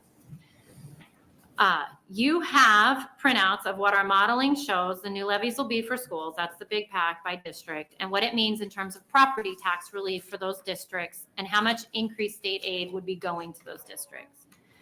We have also given NDE this bill, and they are currently modeling. So I know some of the schools are hesitant to comment about LB9 until they see those numbers, and I understand that. Also in your packet, I want to point out that there's a graph that shows levy distributions across school districts from 2 years ago. That's the blue 2 years ago. That's where the levy, so this shows how many schools. There was just shy of probably 40 some schools at $1 plus, almost close to 50 schools in the 90s, same in the 80s, 70s. That's the blue color. Last year we put in $1,500 foundation aid. That's the yellow, and the levies shifted down. So levies did go down, which was good, but you can still see levies are very spread out. In the blue, they're very spread out. In the yellow, they're very spread out. But with lower the levy cap, which is the one in red, that shows how we are, we're shifting down. Look at the schools. We're going to have between 75 and 90-ish schools in the 40-cent levy. We're shifting the levies down, and we're also condensing it. We're making that spread between the highest levy and the lowest levy less. If we implement lower the levy cap, the first year at that 65 max cap, we'll have 233 schools equalized across the state. And that is good for all Nebraska schools. In summary, I want to state that this bill is a work in progress. We have reached out to the stakeholders involved to present the concept and hear their concerns and ideas. And once we get to the final modeling, thank you, Senator Merman, for requesting that from the Nebraska Department of Ed. I know we will have a better understanding with this bill as written. in my opinion, this bill is about major TIOZA concepts and how they are designed to work to do exactly what the governor and the legislative body wants to do. If we as a body can agree to the concepts and feel that they will do the work of property tax relief, then the next step is making whatever adjustments we deem necessary within this bill. I welcome any questions, and I appreciate your time and patience because I know this is a lot as I explain the lower the levy cap bill. Thank you. Thank you very much. It is a lot of work. It's impressive. Are there questions from the committee? I haven't had much of a summer. Oh, you knew we were going to be here. We had some inkling, didn't we? Yeah. Yes, Senator Albright. Thank you, Chair. Thank you for bringing the bill. Yeah. I would like a copy of your testimony. So Oh, okay. it's a lot. It is a lot. Yeah. And it would be very helpful in Okay. looking. at Would you all just, Yes, I'll just get a please. copy for everybody. Okay. Thank you, Senator Albright. Senator Meyer. I guess I want to thank you for the amount of work you've done as well as the other senators who have teamed with you to put this project together. This is Okay. extremely extensive. Yeah. Well, and I know you being involved with schools know all the, Yeah. So, all the parts. so among the senators that have worked with you, what are you envisioning as far as the future funding sources Yeah. to make this go? I know that's. So, that's the right. blue sky. Have they come together with a mindset yet? There's been talk. I think it's just talk like with all of our senators, right? You feel like, oh, I think we should do these 2 or 3 things. And Senator Cal feels that we should maybe do these 2 or 3 things. I didn't want to kill the bill by putting in a revenue source, right? Except for the 1107, because I think we all have, the concept of that has been agreed upon. And I think 1107 was kind of created as a holding place till we could get something established. So that's why I didn't tie anything directly to the 440 plus million that we need. Before I'm gonna jump to a different answer and then I'll come back to the 440. As this bill, as the biennium goes, every 2 years goes, that 253 million, hopefully as a state, we're seeing growth. And so for the future years, hopefully we're seeing growth. And if we as a body stay fiscally conservative and watch our spending, I think it'll be easier to capture some of that growth and save it for just to keep those levies coming down. But that doesn't answer, we still need 440 million now. I'm doing my part. I will be back in front of you and apparently tomorrow at maybe in the evening, bringing a couple bills. I've got creative things. I think other senators are throwing some creative darts. What is it called? Noodles at the wall to see what sticks. There's nothing. We don't have a consensus of the 5 of us, I guess, of what we can do to pay for it. But that list that we've got with LB1, I am confident. And I've said the word easy, and it's probably not easy, but I think we can find $440 million. I think that is very doable. Us as a body that we can find that. I'm not gonna on record say what that 440 million is. Like I said, I'm bringing a couple things that maybe could have like 200 million. And anyway, I think we can piece together. And honestly, I think it's doable. I guess that's. Okay, and that's a good answer. Okay. I guess some of us have been on another committee, have been working on LB1 and the governor's proposal. One thing we have found out, which is an exception to earlier testimony on the bill today, that Nebraska's sales tax is not similar to Iowa and South Dakota. We are far different, far different. There's a reason South Dakota has no income tax. They pay sales excise tax on literally everything. So worrying about border bleed, that's not an issue. That's not true, yeah. And so combining some of the ideas that a lot of state senators have put together, I think there's some real merit to that. And I think your plan is a good plan, and we'll see where we go down the road. So, Well, and I voted for my LB compliments to 388, so clearly I'm good with all that stuff in there, so. Thank you. We need 48 other people. Thank you. Are there other questions from the committee members? I have a couple. You Yes. leave the need side alone. Correct. Well, except for the Average adjustment. Okay, That is I understand that. You don't touch the first property tax bill. That is correct. even though 60% of that pays for schools. And that is an option to pay for the $440 million. Which would be about $237 million. And then I have 2 bills to bring 200 more. We're done. Okay. Let's go home. Okay, I'll just I'm pay for trying my to own think. bill. On the, and you're leaving the building fund outside, so you drop it to 65 cents, it would actually be.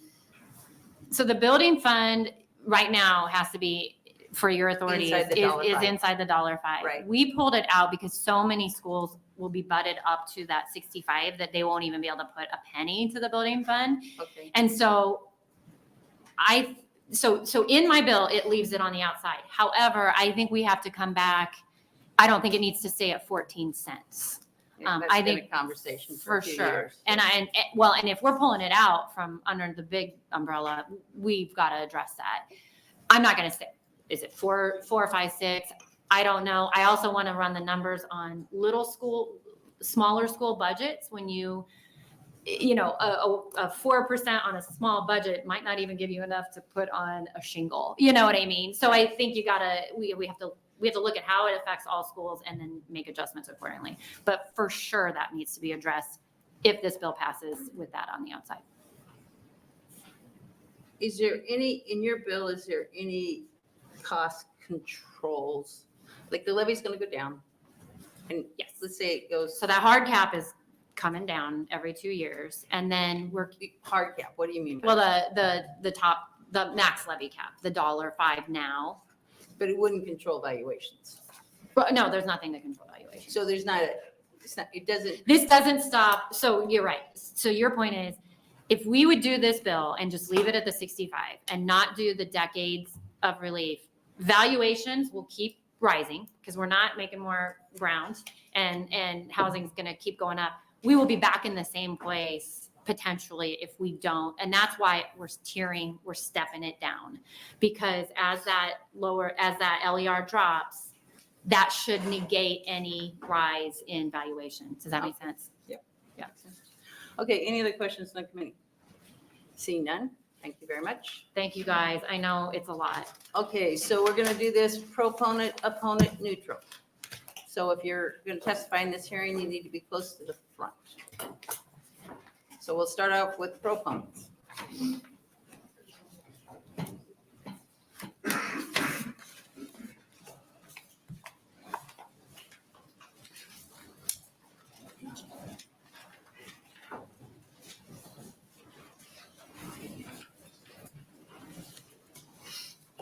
To be able to see. Good afternoon, or not. Good morning, Senator Good morning, sorry. Linehan.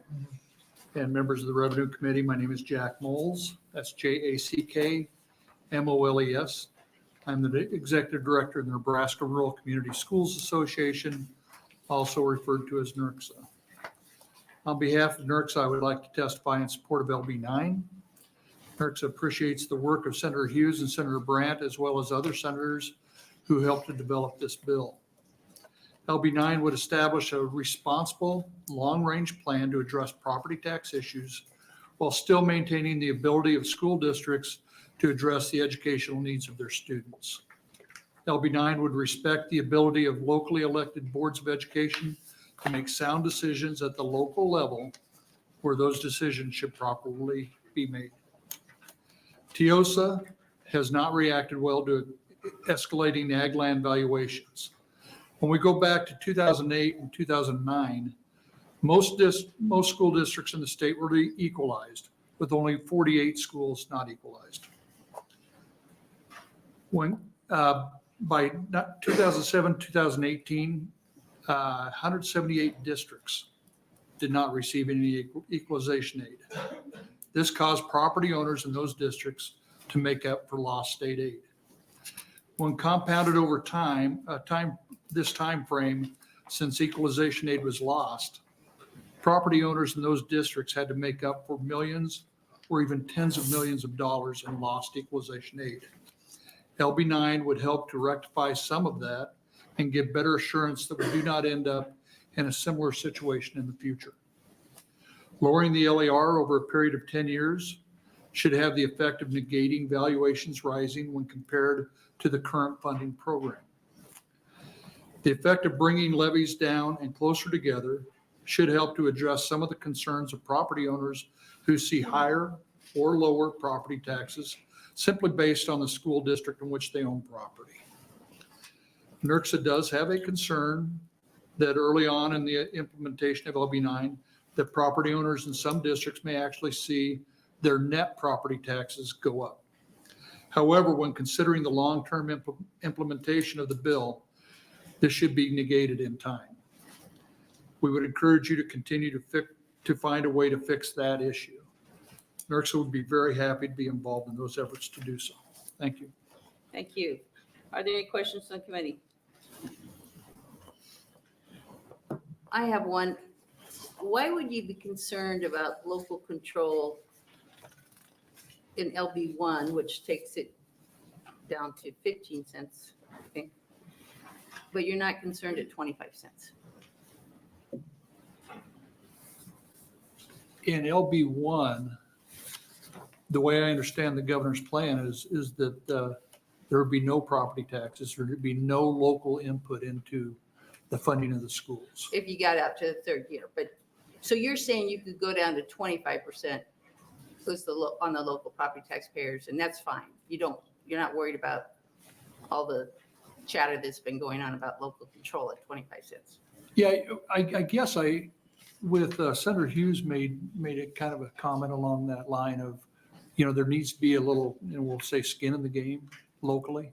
And NERCSA would believe that we have to have some local resources going into our local schools. Okay, so if you get 25 cents, then there's no concerns over local control. Well, there always will be, depending on what the legislature would choose to do. But we could do that But yeah. now, right? Yeah, We can do just about absolutely. anything we want to right now. Absolutely. Okay, thank you very much. Are there other questions from the committee? Seeing none, thanks for being here. Thank you. Appreciate it. Mhm. Opponents?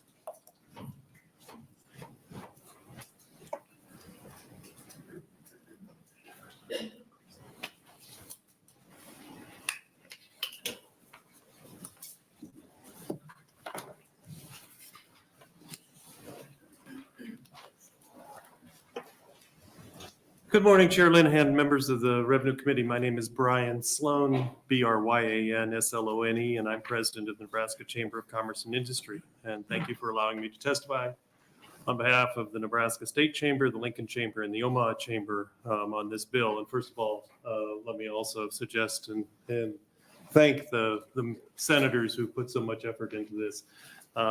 There's two pieces of this that are helpful in the conversation. One, it goes to an incremental phase-in approach, and given all the complexities of TIOSA, that may make some sense. And secondly, at least we get to the question of levies and valuations. That said, we continue to oppose this legislation, but would be happy to work through the fall on concepts.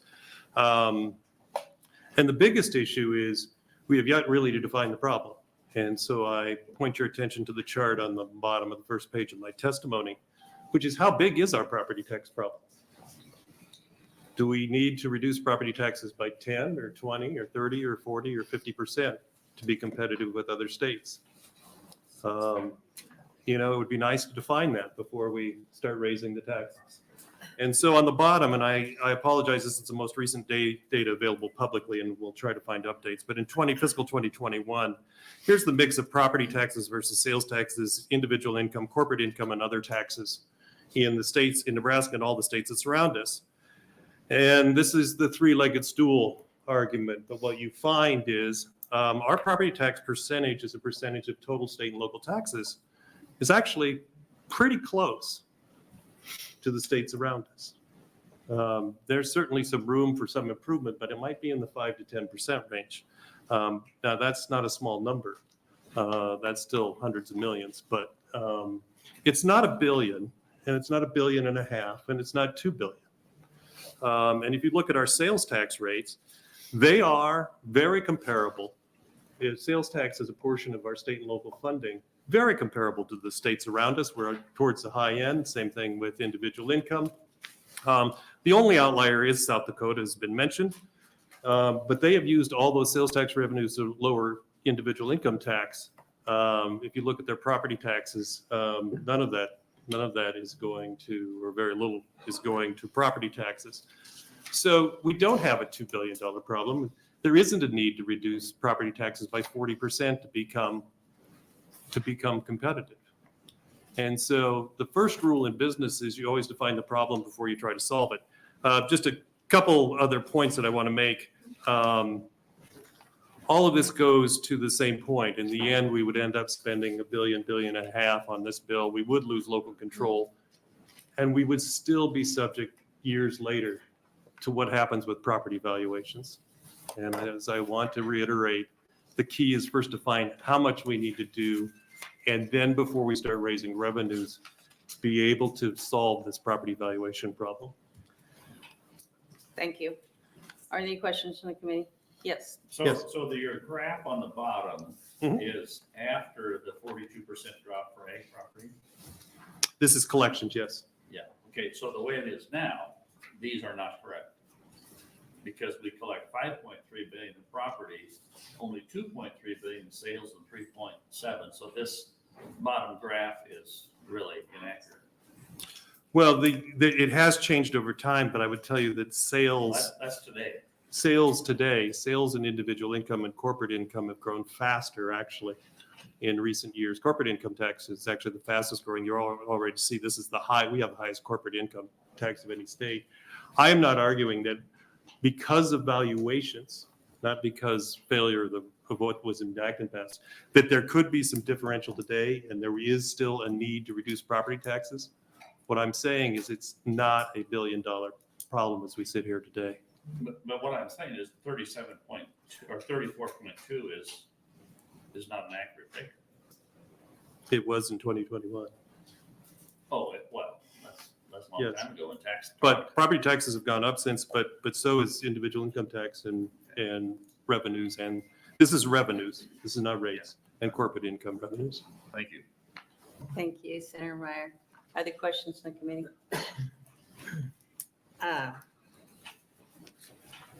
In Colorado, Yes. homeowners don't pay at the same rate as commercial, do they?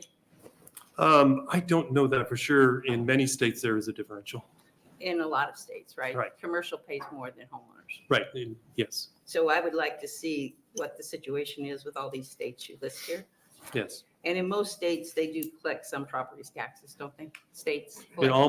In 49 out of the 50 states, if I'm correct, we collect property taxes. And so there are very few states that have, there's only one state I know of that has eliminated property And taxes.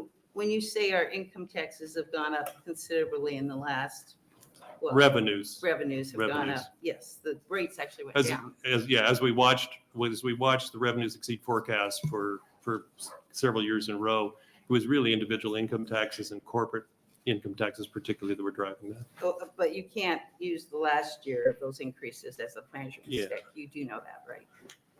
The last year when we were $1 billion up in income taxes between. No, corporate but and this has been individual. going on for 2 or 3 years. Our Right, forecasts, but our you're revenues. not talking about the No, last. no, I'm not talking about P-tax pass. that. Okay.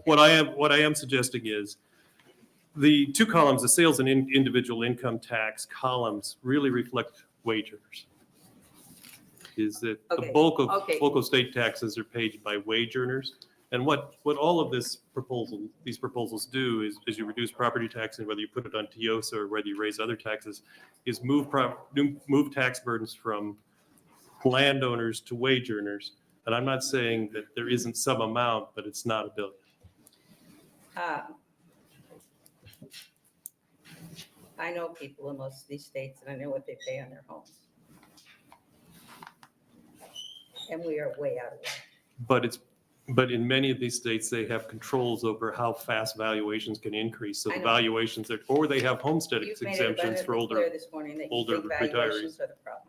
Right, so they have legislative fixes to the valuation problem. And if I could make one point And this morning. wouldn't it be true that in most of these states, South Dakota and Wyoming are going to depend more on property taxes because they have no income taxes? Yeah, and what really drives that, And in the other states, yes. Missouri, Kansas, Iowa, and Colorado, all have a larger population than we do. They have a larger population, but it's hard to say that Kansas doesn't have a remote population, or that even Iowa, they have 2 population centers in Iowa. But they've got twice as many people. Twice as many people, but also that comes with the same expenses as well. Okay, are there any other questions? Senator Merman? Yes, thank you. I know, I still don't understand this bottom table, I guess. Maybe I'm missing something, but I know you're talking about revenue.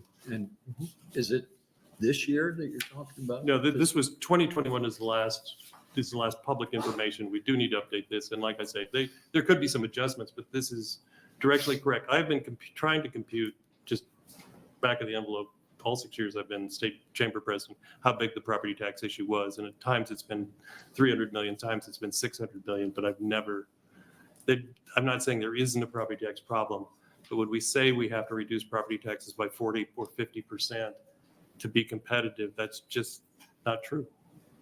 Senator Linehan mentioned that on residential, there's quite a difference between bordering states and Nebraska, Colorado, for instance.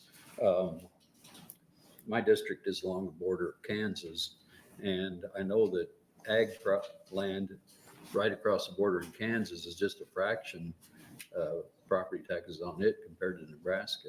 Yeah, and same with Missouri, has particularly much lower ag land values than we do. We've been particularly aggressive as a state in the last 5 years of moving valuations to quote unquote 100%. And that's been part of the process as well. I think Wyoming is just a fraction also, in South Dakota. Yeah. I don't think has any. And Iowa is much less. And you wouldn't think that would be the case, would you? And so again, my point is, before we raise $1 billion in new taxes, let's figure out this valuation problem. Well, it's levy that goes It's with the levy. a combination of valuation and levy. And to the point of this piece of legislation, at least we're to the right topics. We want valuations to go up, so we can adjust the levy to compensate for valuation. Well, and what I'm saying is, for, let's say, the banker who's loaning money to a farmer, they don't look at property tax valuation, determine the value of that property. They have much more sophisticated methods. How we value property for property tax is a fixture of accounting for tax purposes that other states manage and we can manage. Thank you. Are you, thank you, Senator Merman. I'm sorry. Other questions? Senator Meyer. Yeah, twice in your testimony this morning, you explicitly said land. Why don't you include all real property when you give testimony about taxes? No, I would say Targeting farmland? no. I would say all real property. Okay. My personal house value has gone up double digits. I'm no happier about my property taxes than you are. I'm just saying let's measure the extent of the problem and fix the problem. I just want to clarify. No. I'm a very unhappy property taxpayer personally. So you're saying that Chamber's position is that we shouldn't value property at its actual value? Well, we don't for ag already. We already have a 25% reduction for ag. What I'm saying is there should be governors on how fast it can increase. So it shouldn't be valued at what it's actually valued at? Not if the increase is, one method you could have is the two methods I'm just looking for the Chamber's position. Chamber's position Omaha. is we should look at all the state approaches that they've used to fix the valuation question. So you Some don't- have limited valuation, some have had automatic levy adjustments. We have automatic levy adjustments in Nebraska. Yes, under They TILSA. can be overvoted by the boards Yeah. of the local governments. Yes. And so And we've totally, had that since 2019. others are working better than ours. Any other questions? Thank you. Thank you very much. Proponent.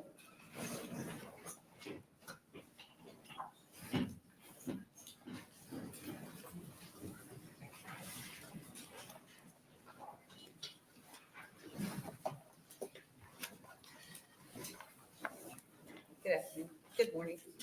Good morning.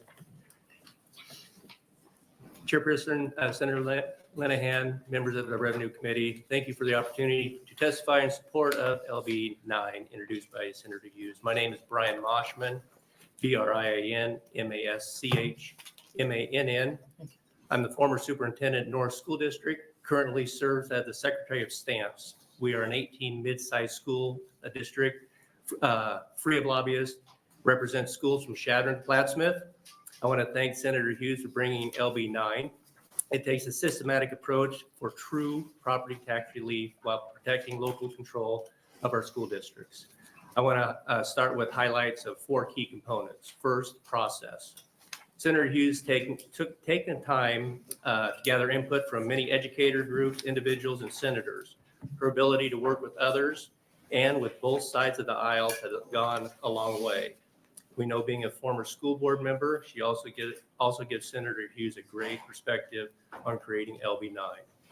Protecting local control. We believe that communities want to rely on school board members who are elected by their patrons to prioritize the needs of their districts. We know that small school districts have different needs than larger school districts. The plan provides much needed property relief for our residents while also making sure the community members see where their tax dollars are going to support their schools. Planning for the future. The plan allows the school district to collect from taxpayers in their community if the state is unable to fund their obligation. The plan systematically lowers local effort rate over time to adjust and make corrections based on available dollars, which is more realistic approach. And then the purpose. We believe the purpose of the special session is to provide property tax relief while maintaining quality education. We know that not every district will see a huge saving with this plan in the first year, but it will provide a systematic approach over the next decade that will allow all districts to see tax savings for their patrons. Thank you for allowing me to testify. I can answer any questions. Thank you very much. Are there any questions from the committee? So you're okay if the local control, you feel confident that you would maintain local control at 25 cents? So how I feel is it's a stair step. So this happens in 10 years, or it gets stair steps from 65. And as time goes on, I think people become aware of the process. They know what's going to happen, but in those years of when it gets to the 25 or 35, they'll understand the local control for the local school districts. Does that make sense? I just actually don't understand the concern now, because we could do anything that they say we might do now. So I don't understand it now, but I am interested in the idea that at 25 cents, everybody seems to think that's an okay level for local control. I feel that as time goes on, from when we start out at 65 cents and every, I think, 2 years it goes 45 down to 35 down to 25, that in those times as you're working down to 25%, the count, or the cities, school boards, they will be able to establish that they know that their 25% of control for the school district is fine, because they'll also have to be working with, and this isn't in the bill yet, but with the building fund outside, or the bond fund would be outside. And so there's still a lot more control, but the 25% would be more for just the general fund.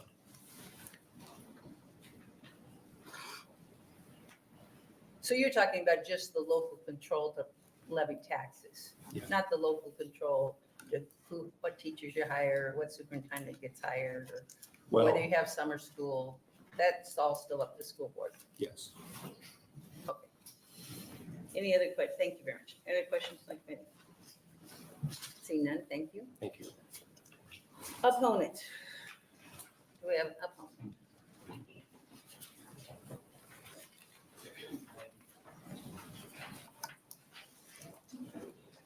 Good morning, Chairperson Linehan, members of the Revenue Committee. My name is Spencer Head, SPENCER, President of the Omaha Public Schools Board of Education. I'm here today on behalf of OPS to deliver respectful opposition to LB 9. To start off, we greatly appreciate Senator Hughes' intent with respect to school funding and land valuation, and believe that LB 9 offers an interesting opportunity for further discussion.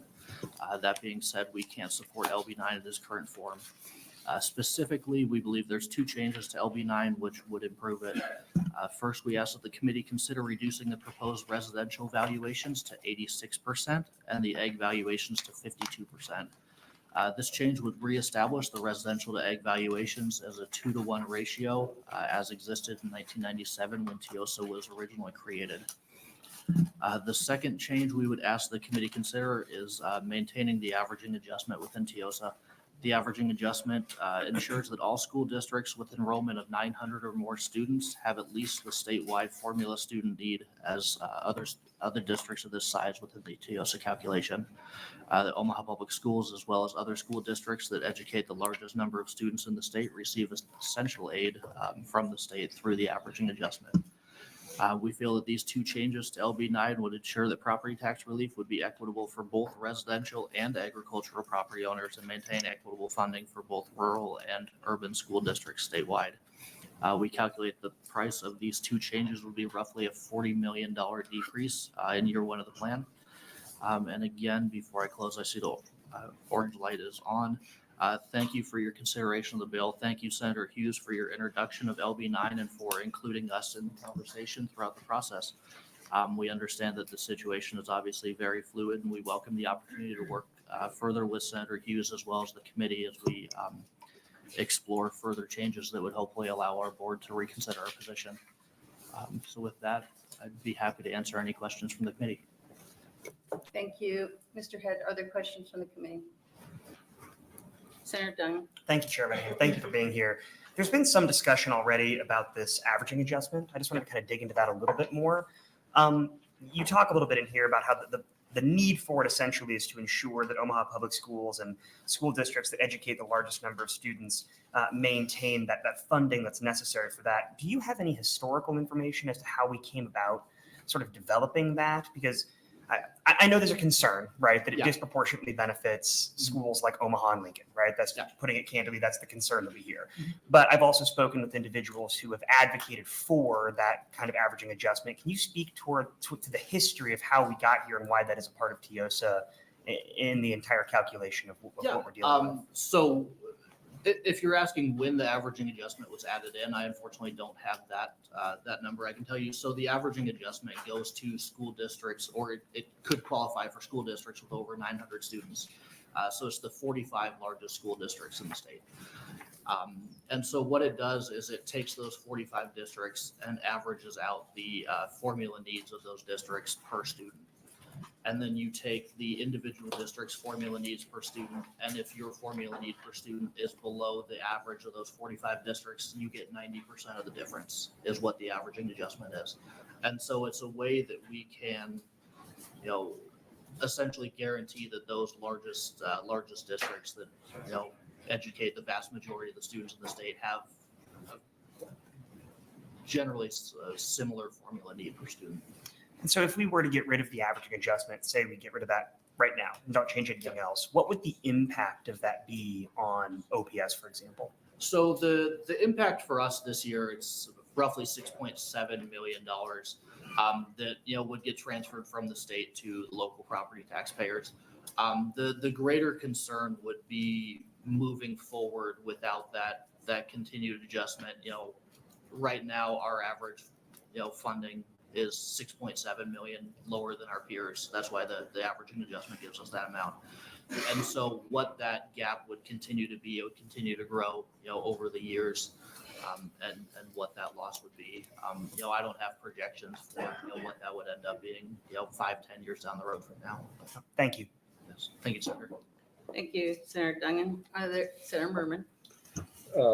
Thank you for testifying. You've made the statement that OPS and school districts that educate the largest number of students, I think you said that's 45 school districts, have a significant percentage of households qualifying for free and reduced lunch compared to, I guess, the rest of the state. Do you have figures on that? Yeah, so that's in the testimony that they prepared for me, I conveniently left that statement off of what I read because I'm not sure I personally believe that. I know we do definitely have a significant number of students that qualify for free and reduced. We're roughly 72% within the Omaha Public Schools. Whether or not that's higher or lower than other districts in the state, I don't have data to back that up. So I had left that line off of what I actually read. But no, I understand your point definitely, Senator. Yeah, I assume that OPS is higher than the rest of the state. It's 72%, but the largest 45 school districts, I'm not sure that they're all free and necessarily the reduced same. lunch will be higher than the rest of the state. Yeah. There's definitely a little bit of variancy in there. Absolutely. Thank you. Thank you, Senator Merman. Are there other questions from the committee? So I've got the rule for what the averaging adjustment is. Yeah. And I've read it many times, but I'm still can't figure it out. System averaging adjustment is calculated for any district with more than 900 formula students and a lower basic funding per formula student than the average basic funding per formula student for all the districts with 900 or more formula students. Mhm. What does that mean? Yeah, so as I was talking about with Senator Duncan earlier, so the averaging adjustment takes this year, it's the largest 45 school districts in the state have 900 or more students. So we take the average per student need of those 45 districts, pull it all together and say, okay, it's $9,000 just to use a round number. Well, do you know what it actually is? Not off the top of my head, Senator, I apologize. And so we get the average per student, formula need from those 45 districts. And then the state, the Department of Education looks at each of those 45 districts individually and says, okay, without the averaging adjustment, your formula need per student comes in at X. And if there's a difference between your individual district's formula need per student and what that average is, the averaging adjustment comes in and gives you 90% of whatever that difference is per formula student that you have.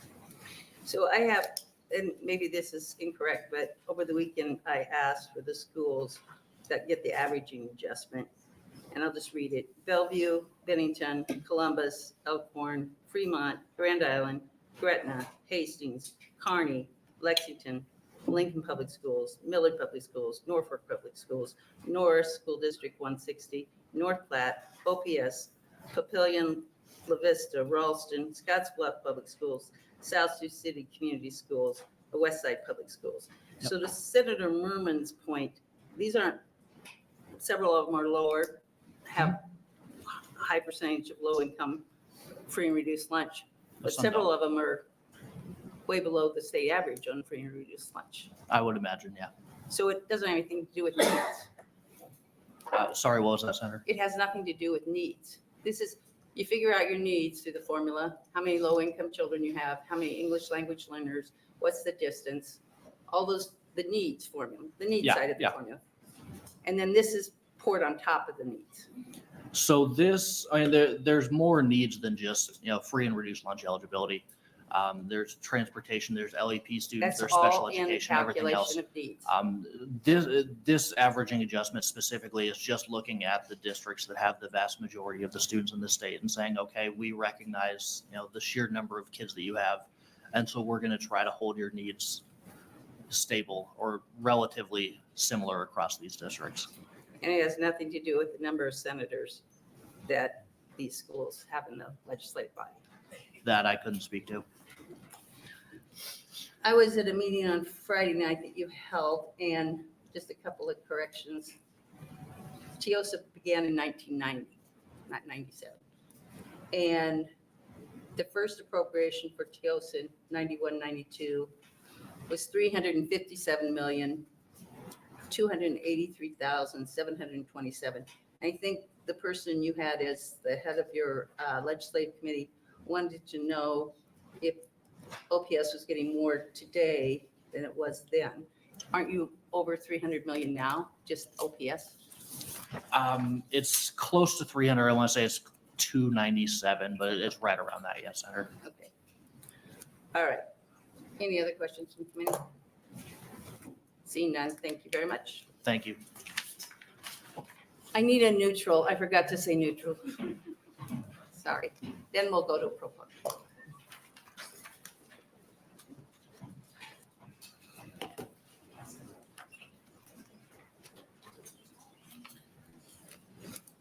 Good morning, members of the Revenue Committee. For the record, my name is Tim, Tim Royers, Royers.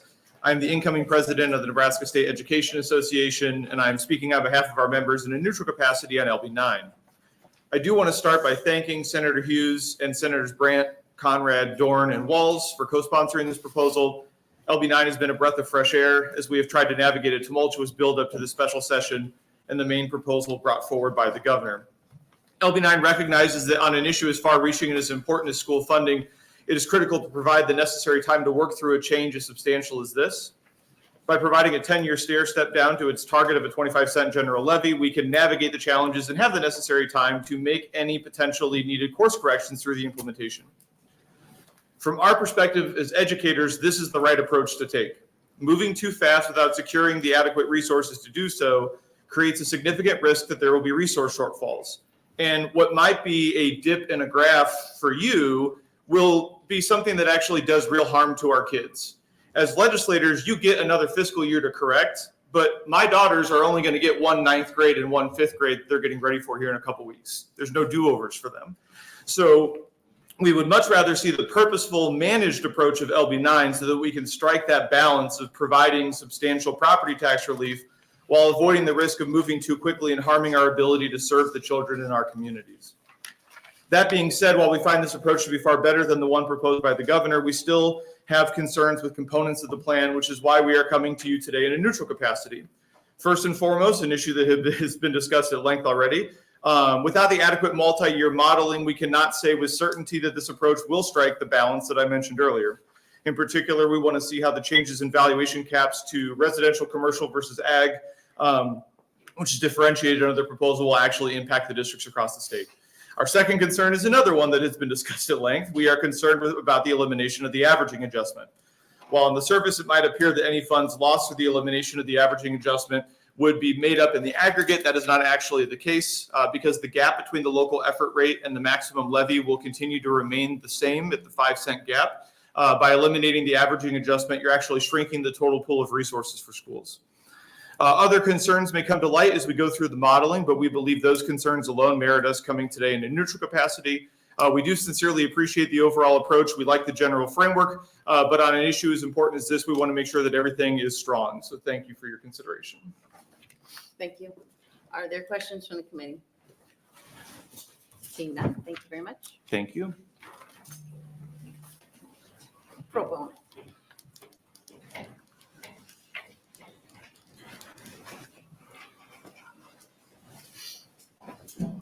I just want to mention something I should have mentioned at the beginning of this. We are going to go till 1 o'clock. So whoever's behind us, I'm just reading the room, we might get to you before we go. So. Okay. Good morning, Chairwoman Linehan and members of the Revenue Committee. My name is Jason Richters, JASON RICHTERS. I'm a husband, parent, farmer, and passionate supporter of education. I'm currently in my 10th year as an elected member of the Centennial Board of Education and my 5th year as school board president. It's my privilege to testify in support of LB 9 introduced by Senator Hughes. As a farmer, I support this legislation because of the substantial property tax savings that can be achieved. As a school board member, I support LB 9 because it provides structure and assurances which will allow for district stability and long-term planning while maintaining local control. I believe LB 9 provides great promise of rebalancing supportive public education while incorporating many important components necessary to successfully solve property tax and school funding issues. Senator Hughes mentioned the adjustment in valuations to rebalance the educational support as well as the incremental lowering of levies.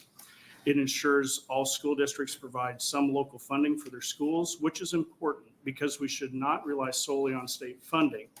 Local patrons should have some skin in the game to ensure local ownership and pride in their schools, operation, and success. An appropriate amount of local funding is necessary to justify that local control continues. The mechanism for districts to reinstate a property tax levy if the state fails to provide the funds needed allows school boards the ability to ensure that the school will continue to provide the offerings to students that parents and patrons expect. Removing the special building fund from the property tax authority equation allows locally elected boards to make decisions regarding necessary maintenance. And LB 9 provides a long-term approach, which will greatly help school administrators and school boards with budget planning. Providing long-term structure should help school boards make short and long-term budget decisions and better evaluate if those decisions were correct. The absence of constant change would be welcome. If I have a concern about this legislation, Senator Linehan, it's that the 25-cent levy cap in 2033 may result in such a low level of local support that future state lawmakers may question if locally elected school boards should maintain local control of their budget. A base level of investment is important. Nebraskans are passionate about maintaining local control of their schools and the education offered to their children. I believe they are unwilling to jeopardize that for a few more dollars of tax relief. This legislation has the potential to satisfy Nebraskans' desire for property tax relief, provide appropriate state funding for public education, and protect school districts if the necessary state funds cannot be appropriated. I appreciate the opportunity to testify today, and I respectfully encourage you to advance LB 9 out of committee. Thank you. Thank you very much. Are there questions from the committee? Senator Albright. Thank you, Chair Linehan, and thank you for being here. Tell me your last name again. Richters. Richters. Yep. Okay, let me ask you, the budget that you currently have for your school, are you budgeting money every year to put away for those issues that you might have with the building? It's difficult with some of the recent restrictions. We currently are maintaining as best we can. Our main building is about 45 years old. We have air conditioner units that need to be replaced in the next few years, and I've talked with our superintendent. We actually have a budget workshop meeting tonight. And we can't figure out a way to replace those air conditioner units without considering a bond issue right now. And so keeping that out of the equation would be helpful. Mm-hmm. And you talked about in your testimony a pride issue for a buy-in, a little bit of skin in the game from others in the community. So if you went out for a bond, you would be thinking about taking care of air conditioners or roofs or whatever else, correct? Correct. Although in my opinion, our school district, that's not what we've done as far as bond issues. It's to add additional space or building, not for maintenance, and we would prefer it not be for maintenance.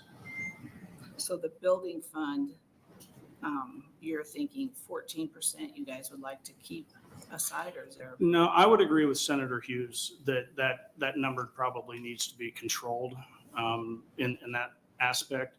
Our school district is different. I can think of my son actually teaches at a public school where there's a significant parochial school presence within their school district footprint.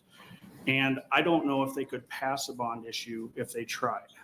And so the special building fund for them is very important, and they may feel they need a higher levy than we may feel we need. So one size doesn't fit all, right? Which goes back to my statement about local control. I feel very strongly that the people of our school districts know their schools, their needs, their kids, and their tax burdens best. So, but you're saying like you have no money put away for a building fund at this time? We do. We currently have, I believe it's about $500,000. Our annual budget, our last budget was $606,000, I believe, is what we levied. $500,000 in it. How much is an air conditioning system? We're looking over $1 million easily for our school. I would imagine it's higher than that, but I can ask tonight and I can get that information for you. It's okay. Okay. But thank you for being here. Thank you, Senator Albright. Are there other questions in the committee? You said Centennial, right? Yes. You're not at $1.05. No. not anywhere near there. No, our general fund levy, I believe, was just under 45 cents last year.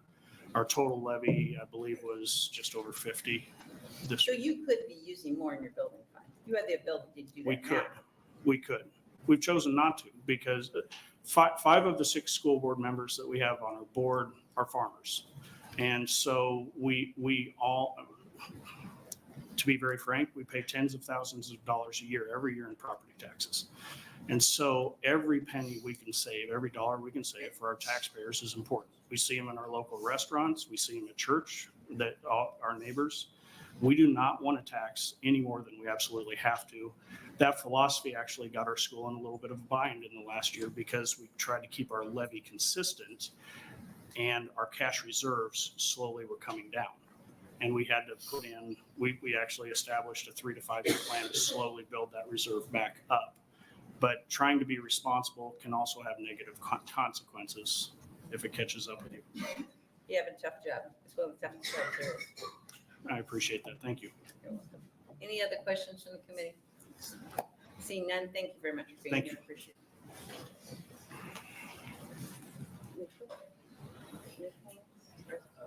Opponent. Any opponents?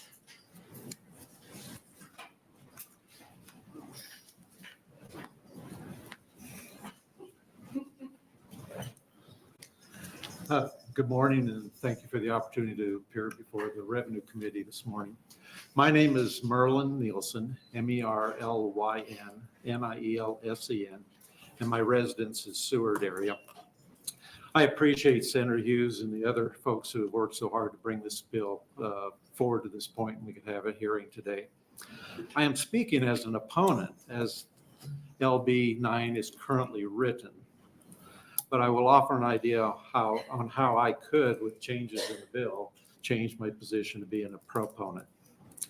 My analysis of the outcome of the first 2 years under LB 9 as written, with a school levy capped at 0.65, is that my family will lose 40% of what we now have under the Tier 2 income tax credits.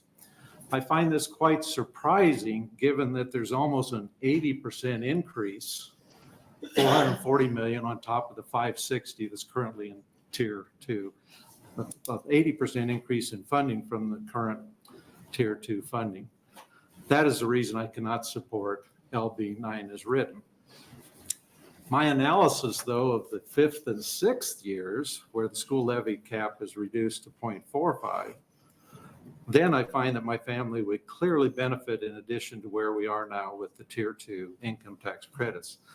Then I would clearly be a proponent at the 0.45 levy cap. So if we can start with almost 950 million of new dollars, the 440 plus an extra about 500 million to bring that down from the 0.65 to the 0.45, then I'm on board and I'm an avid supporter. There are other bills that are coming that I cannot comment on because that's not what this hearing is, that I would also like to support. But that's where I have to come down right now on LB 9, that starting out, I end up losing, or my family ends up losing too much, even though I see a very bright light at the end of the tunnel if we can keep that two-year step downs to get to that final goal of the 0.25. Again, I thank everyone who's worked on bringing this bill to this point so we can at least have a good conversation about it. And I certainly appreciate the time of Senator Linehan and the committee members for having a chance for the hearing today. Thank you. Thank you very much. Are there any questions in committee? Senator Mervin. Thanks for your testimony. Could I ask what school district you're in and why you would lose that in the first? Well, I'm lucky enough to being evidently part of those 11 of the two. Did you say 233 out of 244? I have land that loses in 4 of the 5 that we're in, and if we take it down to 0.45, I only have 1 that loses. But I gain enough in the others that I'm very happy to be a supporter then. So you're in 3 or 4 different school districts, so I think you said. Yeah. Okay, thank you. Yeah. Any other questions to the committee? I'm sorry, thank you, Senator Mervin. Any other questions to the committee? could you provide your example of yourself to the committee, just so we can see what you're, because I do think it's going to be complicated, because there's people who are claiming 1107 that would not do as well under the first year. That's what you're saying, right? You'd like, excuse me, you'd like to have the school districts, what I get now in 1107 and what I would get under the new proposal? Yes, I'd be glad to. Excuse me. Okay, thank you very much. Any other questions? Seeing none, thank you for being here. Proponents. Oh, neutral, which, I'm sorry, neutral. Yeah. Well, it's also nice, it's hard to say who's for and against.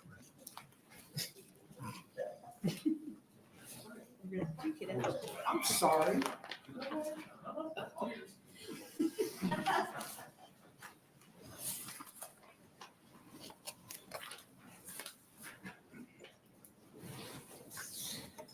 Neutral. Yes. Good morning still. Chairwoman Linehan, members of the Revenue Committee. My name is Colby Coash, C-O-L-B-Y, C-O-A-S-H. And I'm here today representing the Nebraska Association of School Boards in a neutral capacity with gratitude on LB9 from Senator Hughes. My testimony also represents the testimony of the Council of School Administrators. And I want to say publicly my apologies to Mr. Cannon, my colleague, for jumping the line here. Didn't see him coming up. Senators, you've already met two of my members, right? One in proponent, one in opponent. So you can kind of see how that complicates some things from our perspective. But what they have in common is they're both locally elected leaders from the state. They've carefully reviewed this language. And there's a lot here to support, as they've indicated.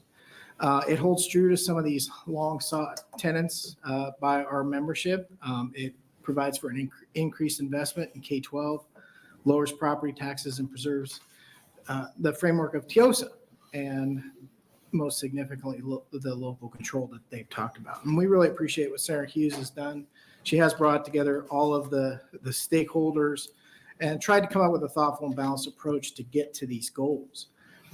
As she mentioned, in a regular session, we would have an opportunity to see modeling, particularly from NDE. And I know Bryce Wilson is somewhere in the world right now with his nose in some spreadsheets that are going to help districts understand the impact of this legislation as we move forward. And so we're kind of reserving our final decision to see how that modeling comes out so we can have a chance to analyze it. We're particularly interested in some of the things that have been brought up in testimony already, particularly the impact of the averaging adjustment, which has been mentioned, also the percentages within the formula. And so I'll just close and thank you for your time, and thanks Senator Hughes for bringing us in and allowing us to be part of these conversations. Leave it at that. Thank you. Are there questions from the committee? Senator Albright. Thank you, Chair Linehan, and thank you for being here today. Would you say whether with this bill or even the governor's proposal, either one of them, would you say that we're just adjusting TIOSA, or do you see TIOSA in the near future starting to dwindle away? Well, I see with LB9, TIOSA remaining as the framework and this working within that framework. With the governor's plan, I think it's a little bit of a different thing because his proposal takes that levy to zero with some intent language that is just what it is, which is intent language, and could end up with a form of TIOSA, maybe could be something very different. And so that's a different lens to look at these two bills through for sure. Thank you. And you deal with a lot of the school boards. So let's talk about this building fund. How many of your schools would you say actually have one established? I would say most of them. Most all. And with a building fund, that's just like repairs and upkeep and things like that. That's correct. So is there a number that people try to stay within? Well, I think it's different with all schools depending on size. Yeah, I think it's different because under the current law, as Senator Hughes mentioned, your building fund has to be part of that maximum levy. So if you're down low, you have a lot of room. If you're up towards the top of the levy, you have you have less room. And it's not just repairs, it can be new building projects as well. And how much of that building fund has to be proposed if you should go out for a bond? Certainly you have to have skin in the game as well. So, I mean, that's where I'm trying to wrap my head around it, because I've heard over the last 8 years sitting in this spot where some schools will just say, we just really don't have a building fund. And I'm thinking you have to have something. Well, most do. I think when you hear that statement is that a lot of schools must use the majority of their general fund levy to operate their schools, which leaves very little room for the building fund. And so that's probably where those kind of comments have come from. So if they have an emergency situation and don't have enough, as the previous testifier said, what do they do? Many times they will go out to a bond. So bond to fix, not bond to build, or They can. I think school boards by and large would prefer to operate within their, bonds aren't, it's usually the second, third resort. You know, utilizing what you can within the building fund is, I think, usually preferable to take care of your building needs. Bonds are typically, what you'll see is for a lot of growth. I mean, I live here in Lincoln. The bonds that we've seen at LPS are related to the growth in students and need for new buildings, but also upgrades as Lincoln has done as an example with technology and infrastructure, those kinds of things. Okay, thank you. Thank you, Senator Albright. Senator Meyer. A quick question, Mr. Koash. So some of us on the committee have had a chance to have modeling provided for us for the schools in our district. In the 18 public schools in District 41, 17 of them would see anywhere from a small decrease to a significant decrease in their levy, and only one a small.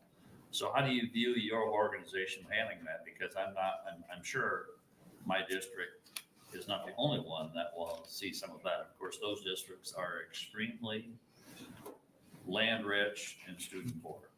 So I'm wondering how that's going to come down with your board of directors as you vote to get a support. I would hope that the schools that see the dramatic increases would win the favor and support of the school board association. I value your As you might imagine, representing boards as large as Omaha and as small as McPherson County, which is one of the smaller districts, is a real challenge. Is a real challenge to come up with statewide policy. But we have a really hardworking legislative committee who tries to put on their statewide hat and not do what is natural, which is just to go to see how it affects your particular district. And they really work hard and take a lot of pride in doing that.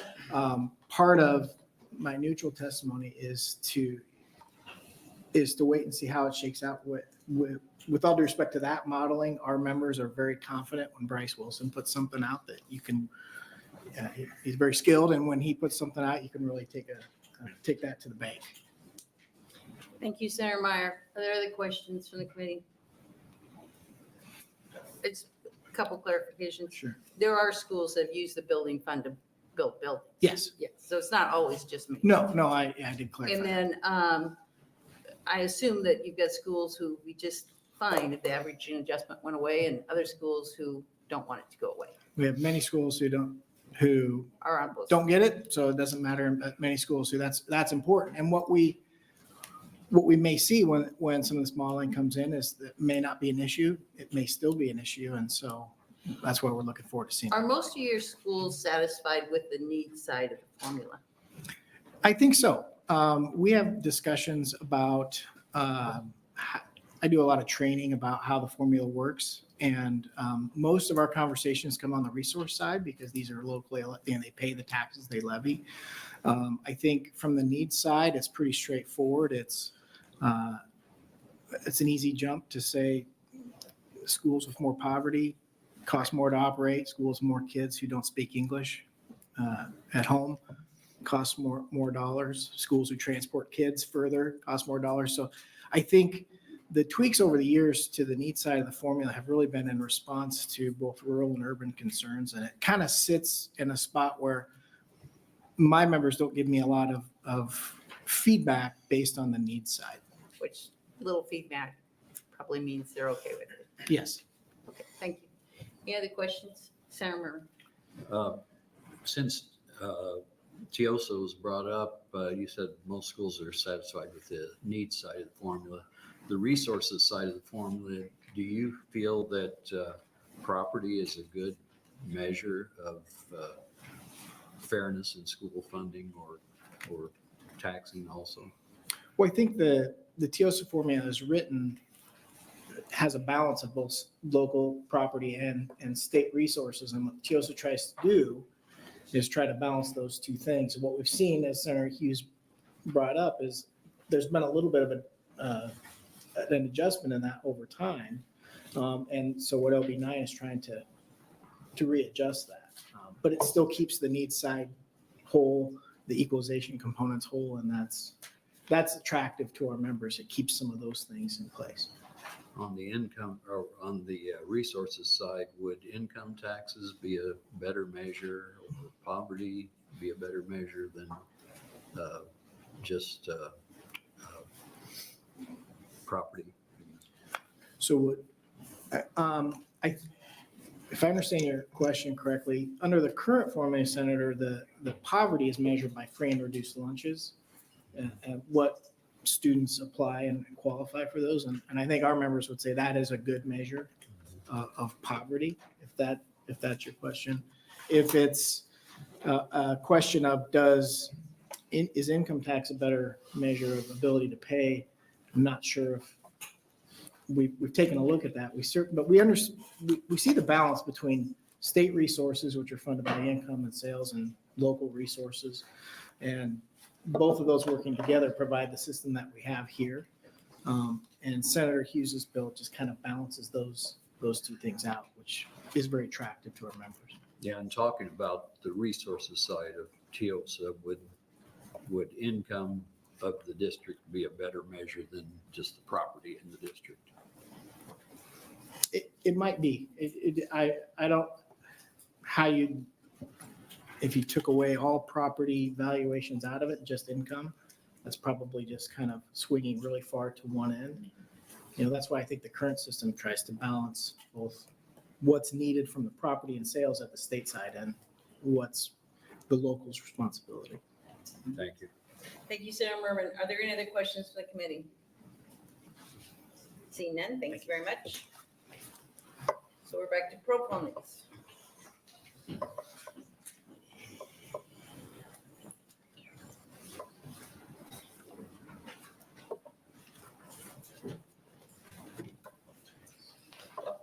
I get to be the first one to say good afternoon, committee members. Chairman Lenahan, members of the Revenue Committee. My name is Bruce Reeker, Brucereker. I'm the Senior Director of State Legislative Affairs for Nebraska Farm Bureau. I'm here on behalf of our organization and 8 other organizations, which we call the Nebraska Ag Leaders Group. Those are the Nebraska Cattlemen, Nebraska Corn Growers Association, Nebraska Pork Producers Association, the Sorghum Growers Association, Soybean Association, State Dairy Association, Wheat Growers Association, and Renewable Fuels. I'm here today on behalf of our groups in support of LB9, largely because it contains several components that address our state's over-reliance on property taxes to fund schools. And I should back up.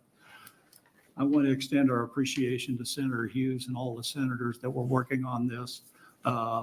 This is a tremendous amount of work. If I could, I would just like to add that we take Senator Hughes' opening and attach it to my testimony, because she said it as well as anybody could say what this bill does. So I'm not going to go through all of our testimony, but lowering the valuations and lowering the local effort rate and the levy cap do work.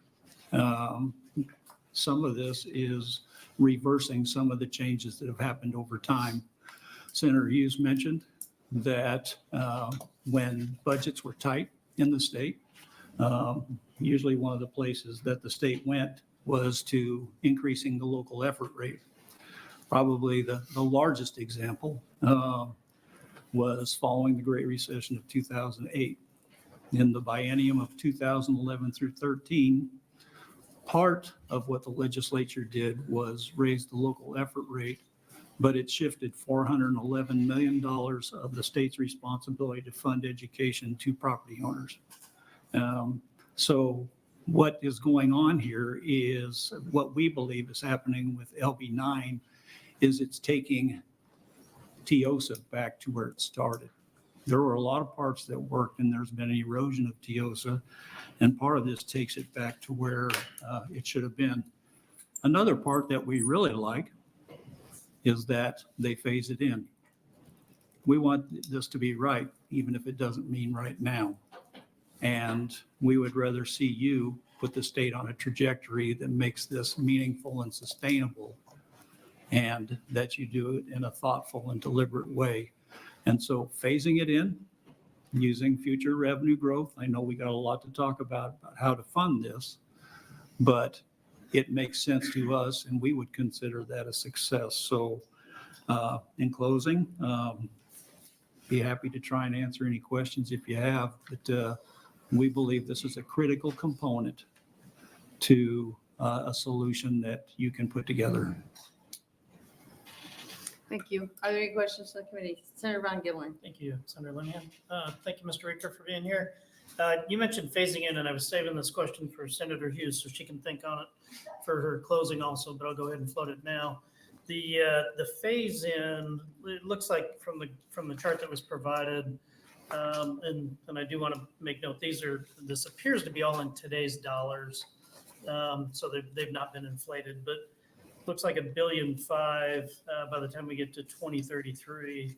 The current rate of increase in property tax taking is about $1 billion over 3 years. Yes. So 10 years from now, we could be $3 billion more in property tax taking than we are today. We're at 5.3 today, and then you've inflated that number to future value. We could be $9 to $10 billion. Correct. Again, I'll ask you the question and then I'll give Senator Hughes time to think about it for our closing. The phase-in the benefit could quickly be negated by the increase in tax taking. Right. And my first response is doing nothing makes it even worse. I 100% agree. So we didn't get into this overnight, and we're not going to get out of it overnight. And yes, we are concerned about that. The levy rate, local effort rate and the levy cap will do a lot to put us on a trajectory to get there. There are other things that need to take place as well, as far as, I think Senator Linehan asked the question about spending rates and increases, things like that. What lowering the local effort rate does, or the levy cap, is it caps the amount of property taxes that can be collected. There's a lot more parts of the equation. Now, I personally admit, when I first came to work for Farm Bureau 9 years ago, we thought we had to get it all at one time. That doesn't work. We have found more success. If any of you are baseball fans or have ever seen the movie Moneyball, we'd rather get base hits, doubles, triples, an occasional home run, and keep going that direction rather than trying to get it all at one time. We think it's more thoughtful, more practical. It's better for the state's economy. And so helping put at least this component of how we handle school funding from a property tax standpoint is a very good start. And we would like to continue to work with all of you on that sort of philosophy rather than trying to swing one bat and hit a grand slam. No, good words. Thank you for that. One other quick question. The Tier 1 credit was brought up before. Would you be supportive of applying the Tier 1 credit to close that gap in the funding that we're short on LB 9? If that's what it takes, we would entertain that conversation. The largest component of this is how fast, but appropriately, we get to where we have the new money, such as what Merlin Nielsen mentioned, is when we get to that 45 cents. That's when we're really making a difference. if there's a different trajectory time-wise or things like that, yeah, we'd like to have that a little bit more aggressive, but we also think that what Senator Hughes and company put together is very thoughtful, and we would consider it a success. Great, thank you. You bet. Thank you, Senator Van Gillern. Are there other questions from the committee? Senator Bostow. Thank you, Chair Linehan. Thank you, sir. So it's actually Senator Von Gillern's question made me think about this, and I'm just trying to parse your positioning on the plans. Yes. If we were to fund LB9 by removing the sales tax exemption on ag equipment and machinery, would you support it? No. Thank you. Thank you, Senator Helpful to Bostow. Any other questions from the committee? Did you say if you remove it? If we remove the exemption. Oh, yeah, no. It's a very consistent answer with my expectation. With the silence, I was thinking, did I answer that wrong? You did it right. That would be a problem. It would be a problem. if you- That would be a career-limiting move on my part. So, Mr. Reeker, go back to, I'm sorry, anybody else have a question?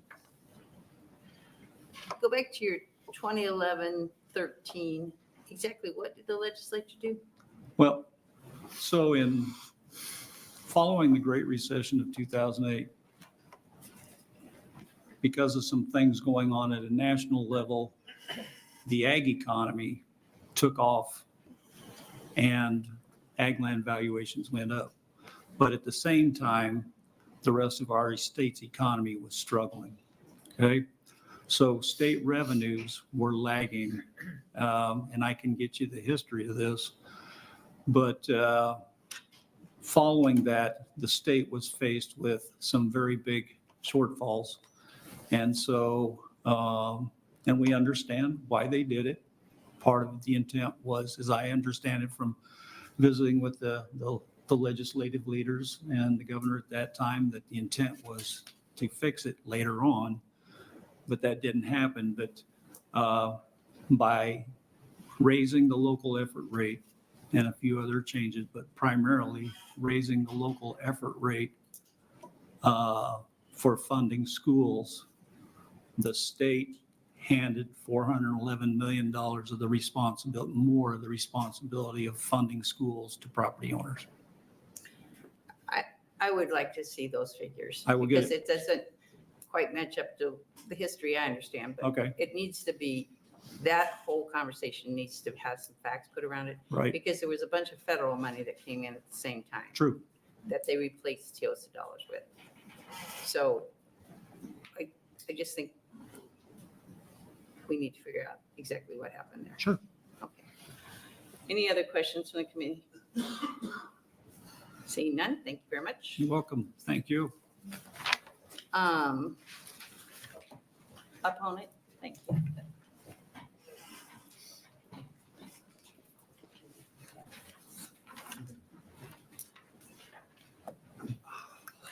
Thank you very much, Chairwoman Linehan, Vice Chairman Von Gillern, members of the Revenue Committee. My name is Carter Teal, C-A-R-T-E-R-T-H-I-E-L-E. I am the Policy and Research Coordinator for the Lincoln Independent Business Association.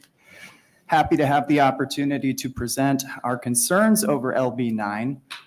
We wanted to say first and foremost that we stand firmly with tax reform, our overarching goal to be lowering the overall tax burden for all Nebraskans.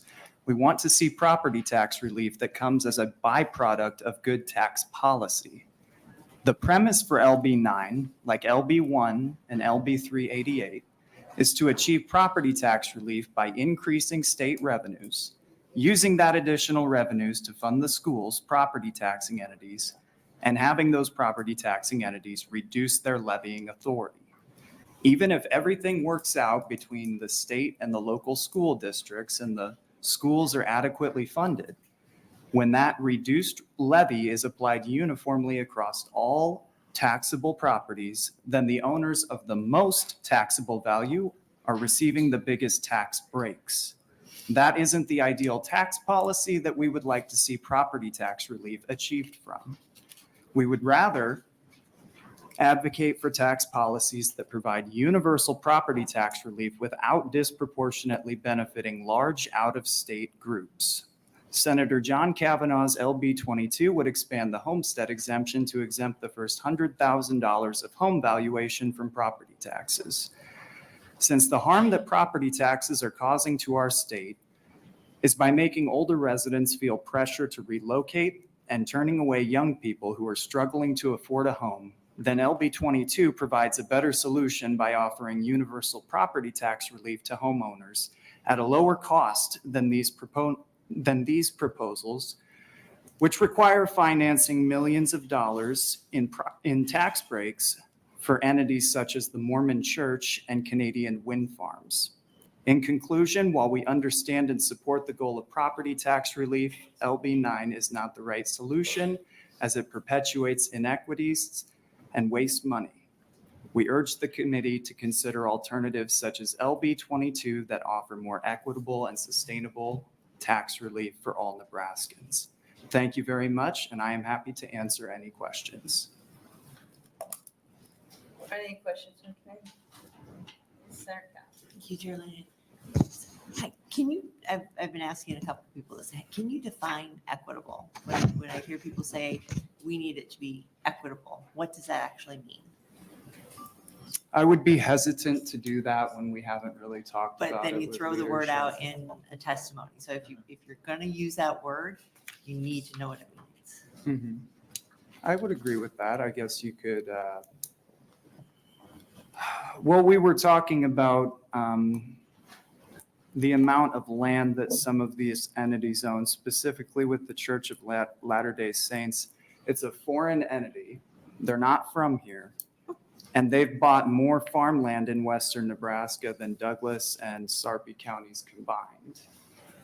And so when this proposal requires a lot of money to fund the schools, but then indirectly the schools then take away or collect less property taxes from entities who are out-of-state investors, the people that we shouldn't be prioritizing giving tax breaks to. They're not Nebraska residents. So there are no Church of Latter-day Saints members in the state of Nebraska who own that property? The land is owned through a nonprofit that's based in Utah. So any nonprofits that are based outside the state should not be able to, is that what you're saying? Out-of-state entities like Canadian wind farms, Bill Gates's properties. There's a lot. Okay. But yes. Okay, thank you. Thank you, Senator Powell. There are other questions from the committee? Did your board vote on this position? Yeah. So your board, do you have any idea about how much $100,000 off every piece of property in the state would cost? It's not on every piece of property, just for homeowners. Okay, how much that would cost? When was the fiscal note released? Well, I don't know that it's been released, but I did one Okay, year I ago. thought I It was missed something. 50,000. It was 50,000 and the cost was astronomical. Yeah. So we're gonna have to pay for that. So if you're supporting that, how are we gonna pay for, what, LB 22, did you say? Yes, the financing side of this is a completely separate question, and we can talk about that through the process, but that's somewhat of a conversation by itself. So your board voted to support a bill, Mhm. LB 22, that has no idea what it will cost the state, its income and sales taxes. To finance the proposal? Yes. Well, yeah, we would take that over LB 9 and LB 1. We find it more appealing to look into that solution, a homeowner-based solution, rather than funding the schools and reducing their levies. So your business organization thinks it's okay to fund homes different or value homes different than business property? Mhm. Our leadership is really on board with the idea of protecting Nebraskan property from out-of-state investors, large entities. Okay. All right. Thank you. Any other questions? Yes. Senator Boster. Sorry. Thank you, Chair. You're Thank you, sir, for being here. On that front, I mean, the idea of differentiating the tax treatment of in-state versus out-of-state holdings of property has been at least discussed within the Revenue Committee I've been here for 4 years at least. Has there been any effort put into the ideal way of doing that, considering some of the constitutional limitations that we have? Let's say you really wanted to do it, right? I mean, if this is a priority for LEBA and as an approach, what do you recommend? Well, I believe that the language in the bill itself has proposed that constitution, the language relating back to Article 8, Section 2 of the Constitution that gives the legislature the authority to make that exemption. So I think it's already taken into account. There are, I mean, again, right up to this point, it's been conceptual discussions, but my understanding is there's also U.S. constitutional challenges. Okay, for the in-state, out-of-state. Yes, right, for this sort of variance in treatment when it comes to revenue. Mm-hmm. And, I understand we can pass a constitutional amendment to deal with anything just on our end. But the way to navigate that federally, if there are indeed concerns there, it would be interesting to hear a developed sort of perspective on. That's something we can take into account. Thank you. Senator Merman. Thank you, Senator Boster. Senator Merman. Do you know how many what the percentage is of homeowners from out of state that would get exempted if you exempt the first 100,000? I do not. I apologize. And how would that compare to the amount of farmland value that is owned by out of state? Like I say, I couldn't imagine. I think that's a question that needs to be answered. For clarification, you're talking about total taxable valuation for homes that are owned by people from outside the state compared to ag land and potentially commercial as well. Yes, correct. Okay. Yes.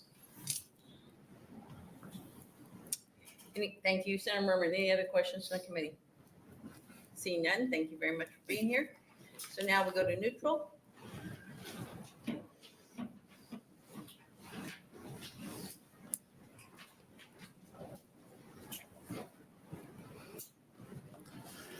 Good afternoon, Chair Linehan, distinguished members of the Revenue Committee. My name is John Cannon, Joncannon. I'm the Executive Director of NACO, here to testify in a proudly neutral capacity for LB9. I'd like to thank Senator Hughes, Brandt, Dorn, Conrad, and Walls for having brought this. I think these discussions are always interesting. However, our neutrality is not on the substance of the bill, but on just part of the mechanics of it that we wanted to note and see what the Revenue Committee had as far as what they wanted, if they wanted to discuss anything about it.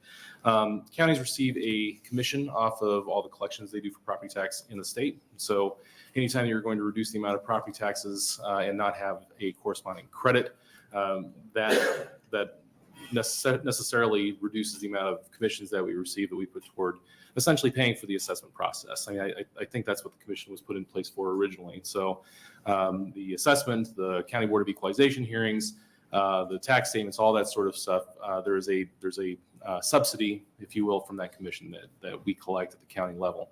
And so when you reduce the amount that the largest portion of the tax bill that's going to be collected, then that necessarily reduces the amount. But again, we're not opposed to the idea. We certainly want to be helpful as far as that's concerned. But it does bring into sharp relief the fact that we need to discuss what the costs of government are and how we fund those sorts of things. And so to the extent that there are discussions about limiting the ability to raise revenue for necessary governmental services, I think that's an appropriate subject to have included when we're talking about those sorts of things with the Revenue Committee going forward. There was one thing I did want to mention, as far as our position on property tax relief and reform. The counties are invested in that. Again, as I've said before, we are 100% of the process. We're only 1/6 of the tax load.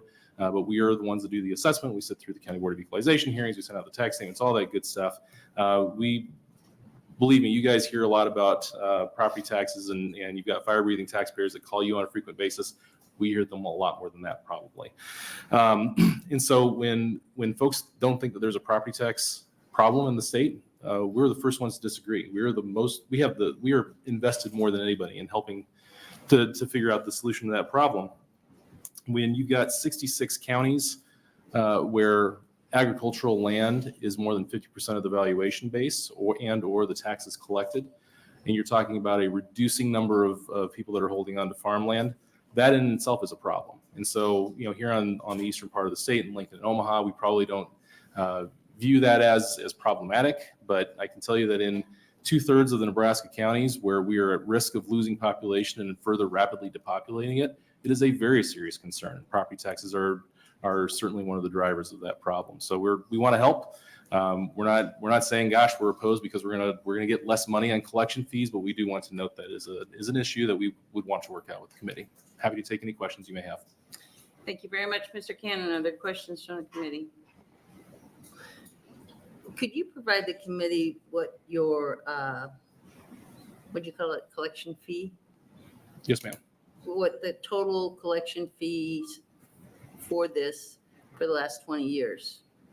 It's going to be 1% of everything that we've collected for schools and How much? city. 1%? 1%, and then there's a 2% and the numbers fluctuated for any amounts that we've collected on behalf of SIDs. It was originally 1%, then it went to 1.5%, and then it was 2% is where we currently are. And I believe the statute is section 33-120, somewhere around there, where it authorizes the collection fee that we're able to collect. But I think I understand all that, but I would still like to see a list from, 2024, so from 2004 till today, what your total collection fees have been over those 20 years for the Yes, whole ma'am. state. I'll try and get that to you. Thank you. Any other questions? Okay, thank you much. Thank you very much. Proponents.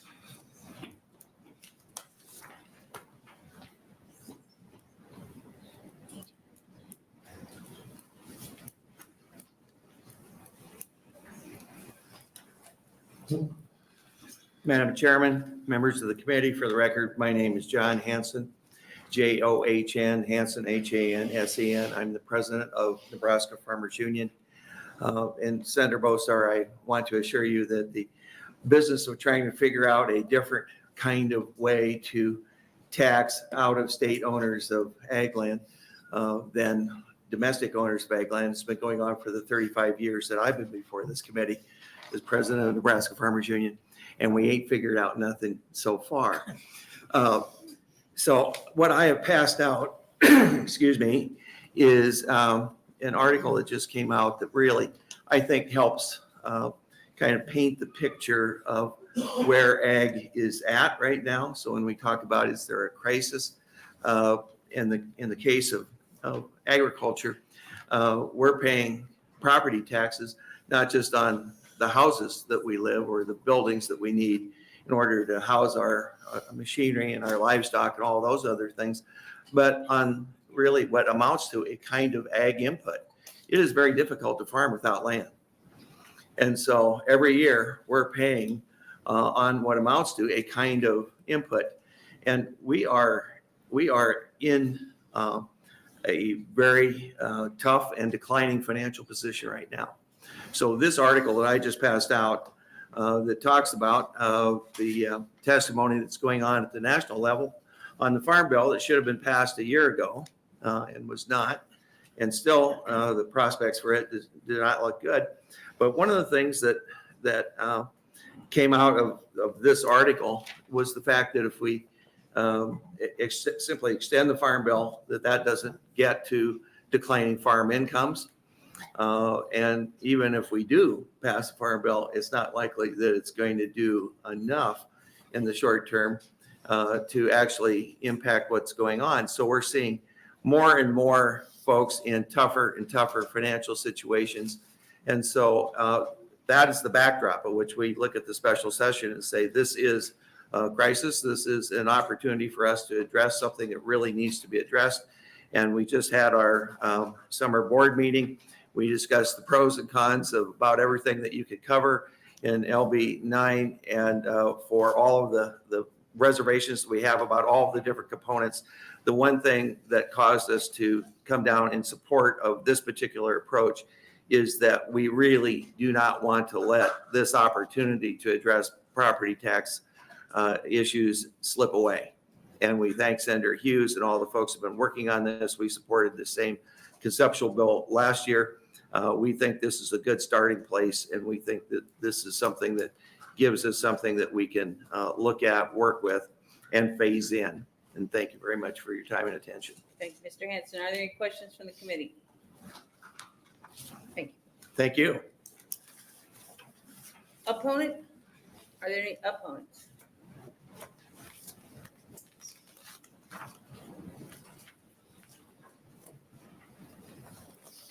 Senator Linehan, members of the committee, my name is Lynn Rex, Lynnrex, representing the League of Nebraska Municipalities.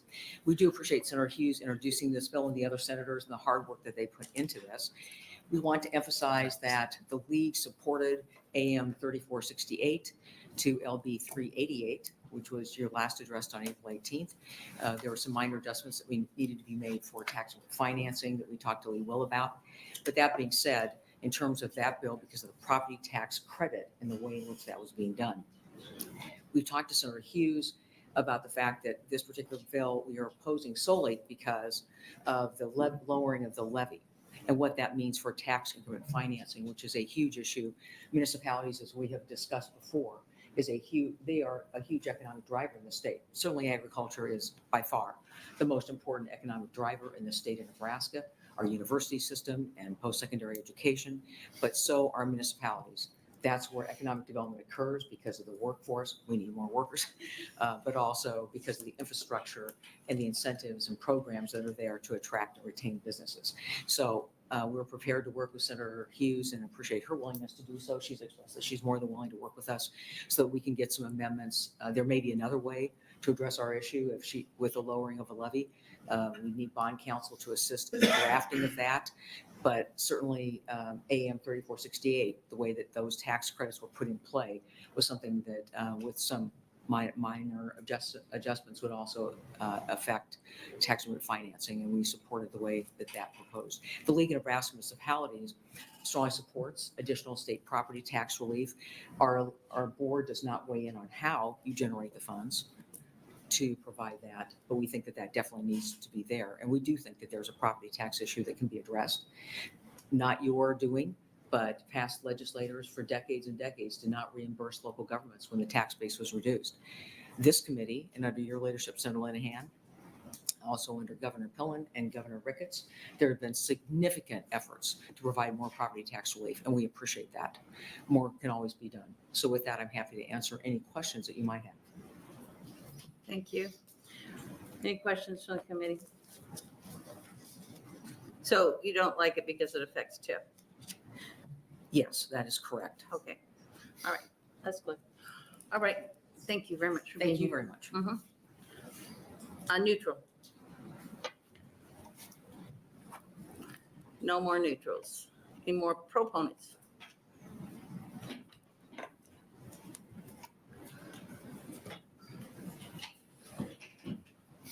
Good afternoon, Chair Linehan and members of the Revenue Committee. My name is Connie Knoche, CONNIE, and I'm the Education Policy Director of Open Sky Policy Institute.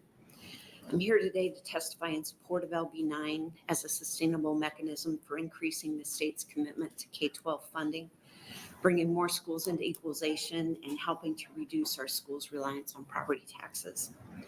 LB 9 reduces the maximum levy of school districts from $1.05 down to 25 cents over the next decade and lowers the adjusted valuation used to calculate the yield from local F rate in the formula. In addition, it eliminates the allocated income tax and the averaging adjustment components used in the state aid formula and introduces a base levy adjustment. The combined impact of all of these changes with LB9 is an estimated $1 billion increase in state aid beginning in 25-26 for school districts. As for equalization, it would expand the number of schools receiving such aid significantly. Under the 24-25 state aid certification, 64 out of 244 school districts were equalized and set to receive $525 million through equalization aid. If LB9 had been in place when that aid was certified, 233 out of 244 districts would have been equalized. We also recognize that the legislature last year appropriated significant amount of money for K-12 education. While this shift helped to relieve the burden on local property taxes, we believe more funding is going to be needed to see the billion-dollar property tax relief that the governor is looking for. This bill would help to address the over-reliance on property taxes to fund K-12 education by increasing state aid, and it leaves the current TIOSA formula primarily intact. Thank you for your time, and I'm happy to answer any questions. Thank you. Are there questions from the committee? Senator Merman. Just a quick question. You did say you're in favor of eliminating the averaging adjustment. Yeah, well, the averaging adjustment is one component of the formula need calculation, but this is a significant increase for school districts in funding. When you look at the, when you lower the local effort rate and you lower the levy, so there more money would be going out to schools. And the other thing that's happening with TIOSA is it seems like every year there's changes made to the formula, looking at different components or things in it. And we really would promote looking at student outcomes and looking at the formula because it's like 30 years old as it is now. So we need to revise it, look at the needs, try to figure out what it is that we need to do for the children in the state. Thank you. Thank you, Senator Merman. Are there any other questions from the committee?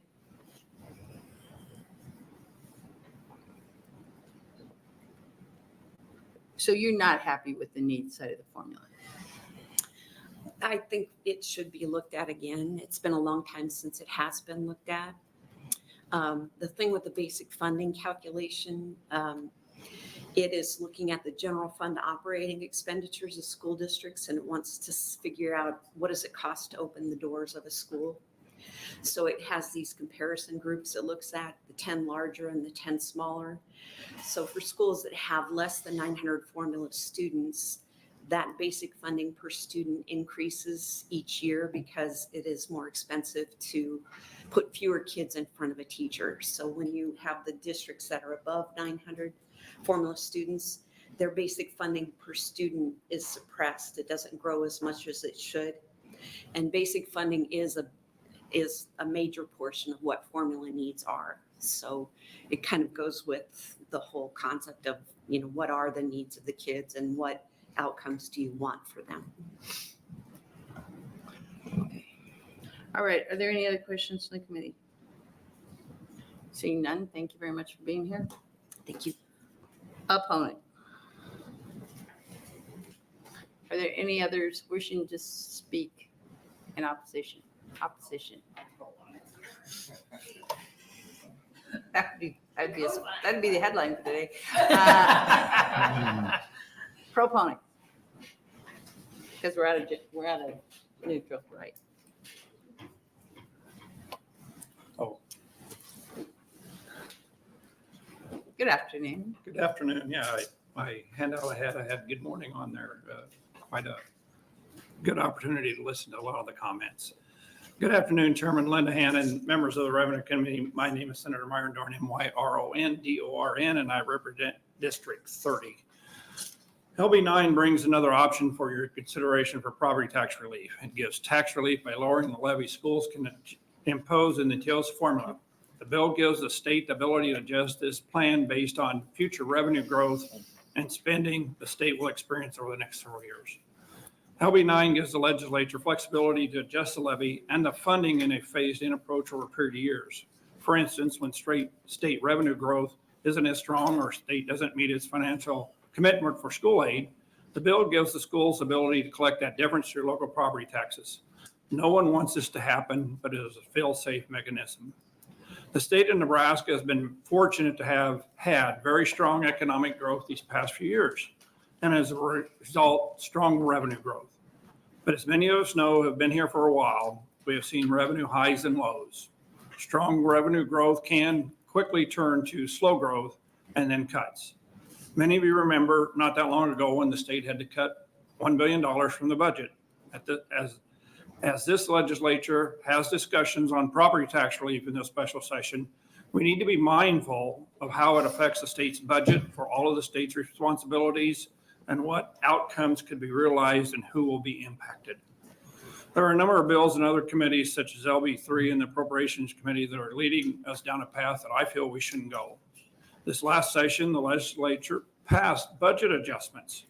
What's being proposed in some of the bills during this special session are bills that should and must be discussed in totality of the budget setting process in the regular session, where the Appropriation Committee can review the entire budget and then consider any clawbacks of agencies' excess funds, which can then be done with proper due diligence by the legislature. The state of Nebraska has a long track record of responsible spending and measured reforms. These adjustments need to take place in our next session when we can give time and thoughtful consideration needed to properly vet these proposals. LB 9 gives the legislature some flexibility to give us that much needed property tax relief with the ability to maintain a strong financial balance sheet. We didn't get into this property tax problem in 1 or 2 years. It has been over many years, and it will take us time to work through this issue. I made the comment several times during this past session, this past spring, don't bring a spending bill next session as there won't be extra money. It would be going to property tax relief, and I still believe that. Finally, I would like to thank the Revenue Committee under the direction of Senator Linehan and some of the other people like Senator Albright who have been here a long time. Thank you for all you've done over the last several years for property tax relief. It has been a tremendous amount, although it seems like we don't get credit for it. Thank you for the property tax relief in LB 1107 and some of the other bills that you have brought and that you have given this state. It has been very critical to have that. Thank you. Thank you. Are there questions from the committee? I'm actually, just for the record, because people say different things. What is our balance in our cash reserve right now? I believe at the end of the year, it was in the $900 and some billion range. We were in the fiscal year, we were projected to be closer to $1 billion, but I think at the end of the year, it ended up 920 or 940 million. And what is the balance in the general fund as of July 30, the tax rate review committee? Wasn't it like 800? That could be that. I'm not sure on. Yeah. Okay, well, those numbers, because I think when we talk about sustainability, and I've looked back, we're in a better cash position than we've probably ever been. And is that not accurate? We are in a very strong cash position. We are very strong as far as revenue growth. That has been maintaining a good growth. I will tell you, I always, as a farmer, and other people too, we have ups and downs. Right. Will this maintain itself? Will we continue to grow revenues? Will we continue to have a strong balance sheet? When will we at some time have a downturn or a change in revenue? I don't know. I can't predict that stuff. I hope we continue this. Many of these tax proposals, property tax proposals that are brought forward, we can and we have and will be able to maintain those and bring about property tax relief. The income tax cut that you brought forward 2 years ago or last year, very valuable for our state. Our revenue growth has maintained its strong record. The only reason I list some of these is we also need to be mindful that that will not continue forever, that we probably will have a downturn or slower times, and then how we make adjustments. I have visited with a lot of people over the last, 6 months or whatever, about the one way to get true property tax relief, and Governor Pillen's talked about this quite often, is reduce spending. Thank you. I had that in my notes and I took it out. Thank you. Sorry about that. But it's reduced spending. And I think the Appropriations Committee has done an outstanding job of that, reducing spending. These here, I put this one paragraph in here because I think that to do our due diligence and to do the proper, we have 74 agencies in the state of Nebraska. Within that, we have 270 some programs. Many of those, some of those are having clawbacks proposed in this here thing, in this. Not in this committee, that's in your committee. What? That's in your committee. That's in our committee. Yeah. But we have to also do our due diligence and look at that and make sure that we bring that to the legislature, that we bring the proper ones. I know there were some last year. Governor Pillen proposed about 240 million in clawbacks. We ended up with about 180 million. Some of those we found out that, they were going to have this effect or that effect, and we shouldn't do them. Not saying that they aren't all good, but we also need to make sure as a body, as a legislative body, which we're all part of, that we do our due diligence and do the proper things. Cutting spending is the number one thing of everybody that's talked this morning about all the proposals. Cutting spending is the number one thing that will bring about property tax relief. I believe that. And we need to make sure we do that and do a sound fiscal job of doing it. Our state's very strong economic wise, revenue wise. We need, by making sure we watch our spending, we will stay there. I really like the position we're in, but I don't want to put us, you, Senator Albright, you guys aren't going to be here next year. 2 years from now, what position are we in? We've had this discussion, I think, every year when we've had budget discussions about how do we get there and how do we make sure we maintain a strong fiscal state. And this is something we need to make sure as we do this again in this special session. Thank you. Questions from the committee? Seeing none, thank you. Thank I think we're getting hungry. Opponent, proponent, where are we? Proponent. Okay.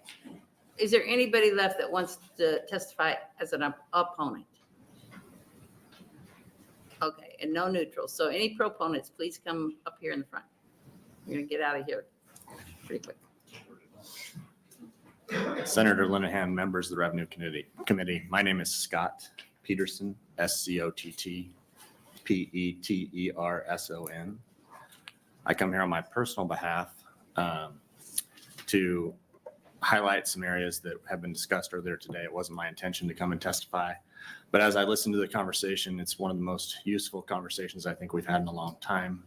I believe this bill brings some very clear mechanisms to provide relief. I'm from Kilgore, Nebraska, and so I am in the Cody-Kilgore School District. I am a rancher in that district. I also own property in the Valentine School District, where I am an attorney. I also own property in South Dakota and an attorney in Winter, South Dakota, so I represent a variety of different people in South Dakota. Obviously, there's a substantial difference in property taxes between my South Dakota property and my Nebraska property. There is a substantial difference in what I would say farm and ranch income in South Dakota versus Nebraska. And what I see in my clients' balance sheets, a substantial portion of that I think is due to what has happened over property taxes over the last 20 years. But I digress. In Cody-Kilgore, our levy right now is about 76 cents, and about 12 cents is the building fund. Historically, that levy has run from 92 to 96 cents with the money that you guys transferred back. Last year, they reduced it, probably not to the extent they could, but they reduced it. Valentine's levy, which is, if you move 2 miles to the east of me, you're in Valentine's district, is about 55.7 cents, and their building fund is 1.2 cents. So their total amount is 57.02. Obviously, there's a substantial difference between property owners in depending on where you're at.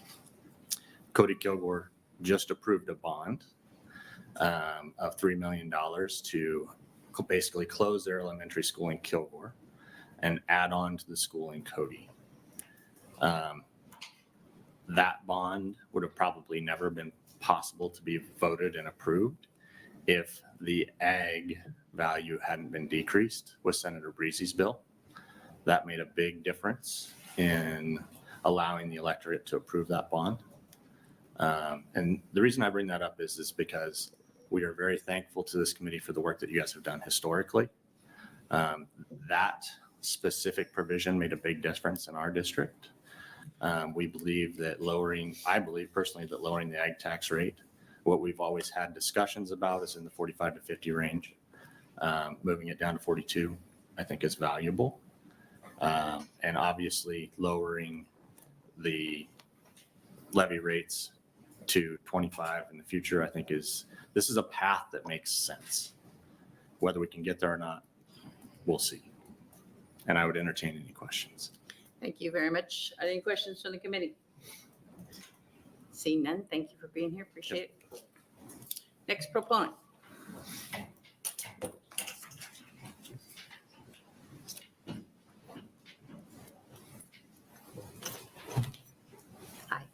Good afternoon, Chairperson Linehan, Senators.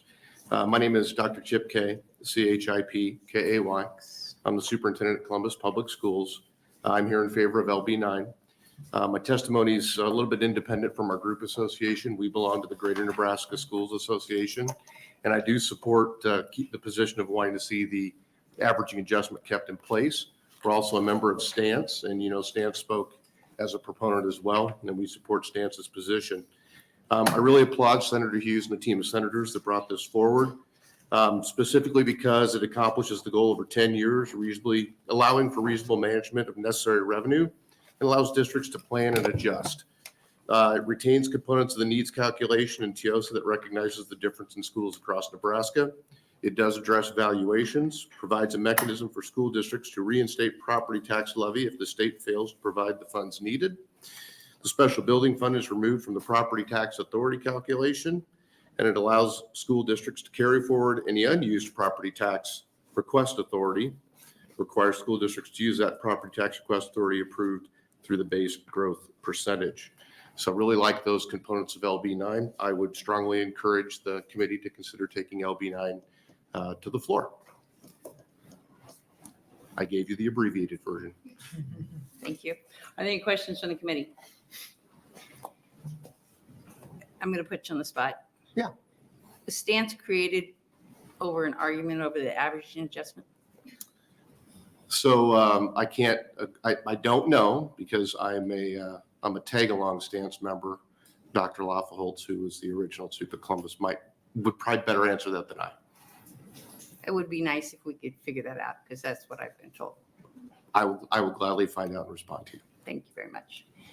Any other questions from the committee? Thank you for being here. Any other proponents? You got 5 minutes here. Wrap it up. That's good timing. Okay. Perfect. Thank you, Chair Linehan. I'm just gonna, two things that I have a friend who has a home in Colorado that is worth $200,000 more than her mom's home here in Lincoln, and the property tax is 1/3. That's just a statement. Thank you for the opportunity to share lower the levy cap plan. You've heard from a variety of people about this bill, people that I didn't even know were going to testify on it, and the fundamental that addresses the fundamental reason that we were called for this special session, which is true property tax relief. I knew you met one of my constituents, Merlin Nielsen, who owns land in a variety of really low levy districts, which I did have to tell him, good job, because all the land he owns are very, very low level districts. He did testify in opposition. As he clearly stated, the first few years of this plan, he acquired more savings by using his 1107 Tier 2 tax funds. So I did want to mention, we're not set on the 65. If we can find another, we start with the 440 million. If we can find more than that, we could start out lower, right? We could start out at the 55 or meet in the middle, 60 at the top cap. So I think that is something to keep in mind, and it gets the issue that he has addressed sooner. We talked also about the tier 1 tax credit, which has been mentioned. Maybe we could take a piece of that, the piece that goes to school for that to help fund. These are things that we can discuss as a body. Again, we're not tied to a certain one, except for the front loading of the 1107. But one thing I wanted to say, we have already got the tier 1 tax credit. We now have an 1107, which is the income tax credit for 30% what's paid to school. So that's 2 tax credits already. The governor's plan, LB1, creates a 3rd tax credit. And then we'll supposedly take care of the issues and figure out how to fund the schools in January. I don't feel that we're going to fix our way out of this problem with tax credits. It's a Band-Aid. Layer on a Band-Aid, another Band-Aid, another Band-Aid. So now is the time to act and take care of the problem with the mechanism that we already have and a lever that was designed to force the state to put more money into schools, which is that LER. TIOZA was created to be a living formula that needed adjustments now and then because evaluation changes and et cetera, and it was not, and we were in the situation that we are. So as I've stated before, I look forward, one, to see the modeling come from NDE, because I think that just puts to bed a lot of just comfort with the numbers that we're talking about. But if we can agree on the overall concepts of this bill, I am very happy to work with all the parties to make, whatever tweaks we need to make it right and listen to the relevant arguments. I know there's an issue with TIF, as Lynn Rex mentioned.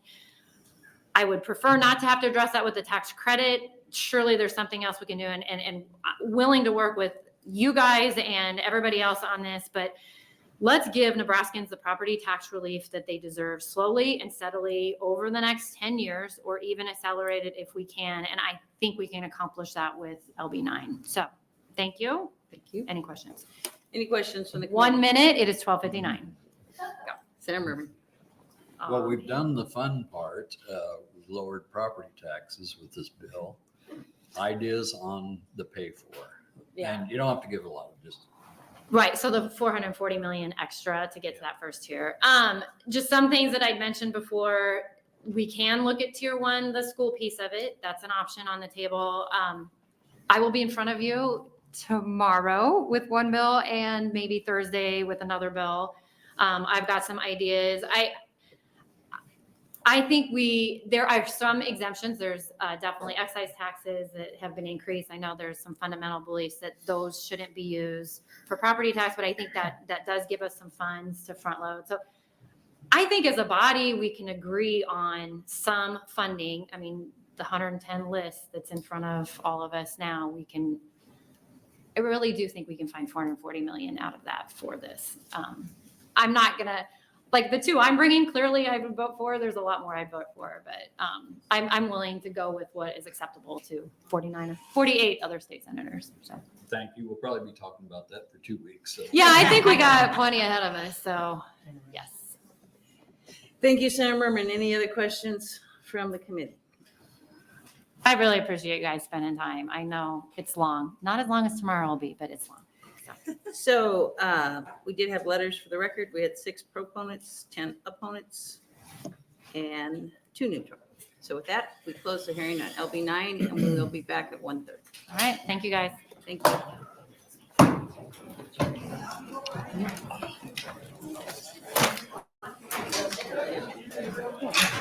you.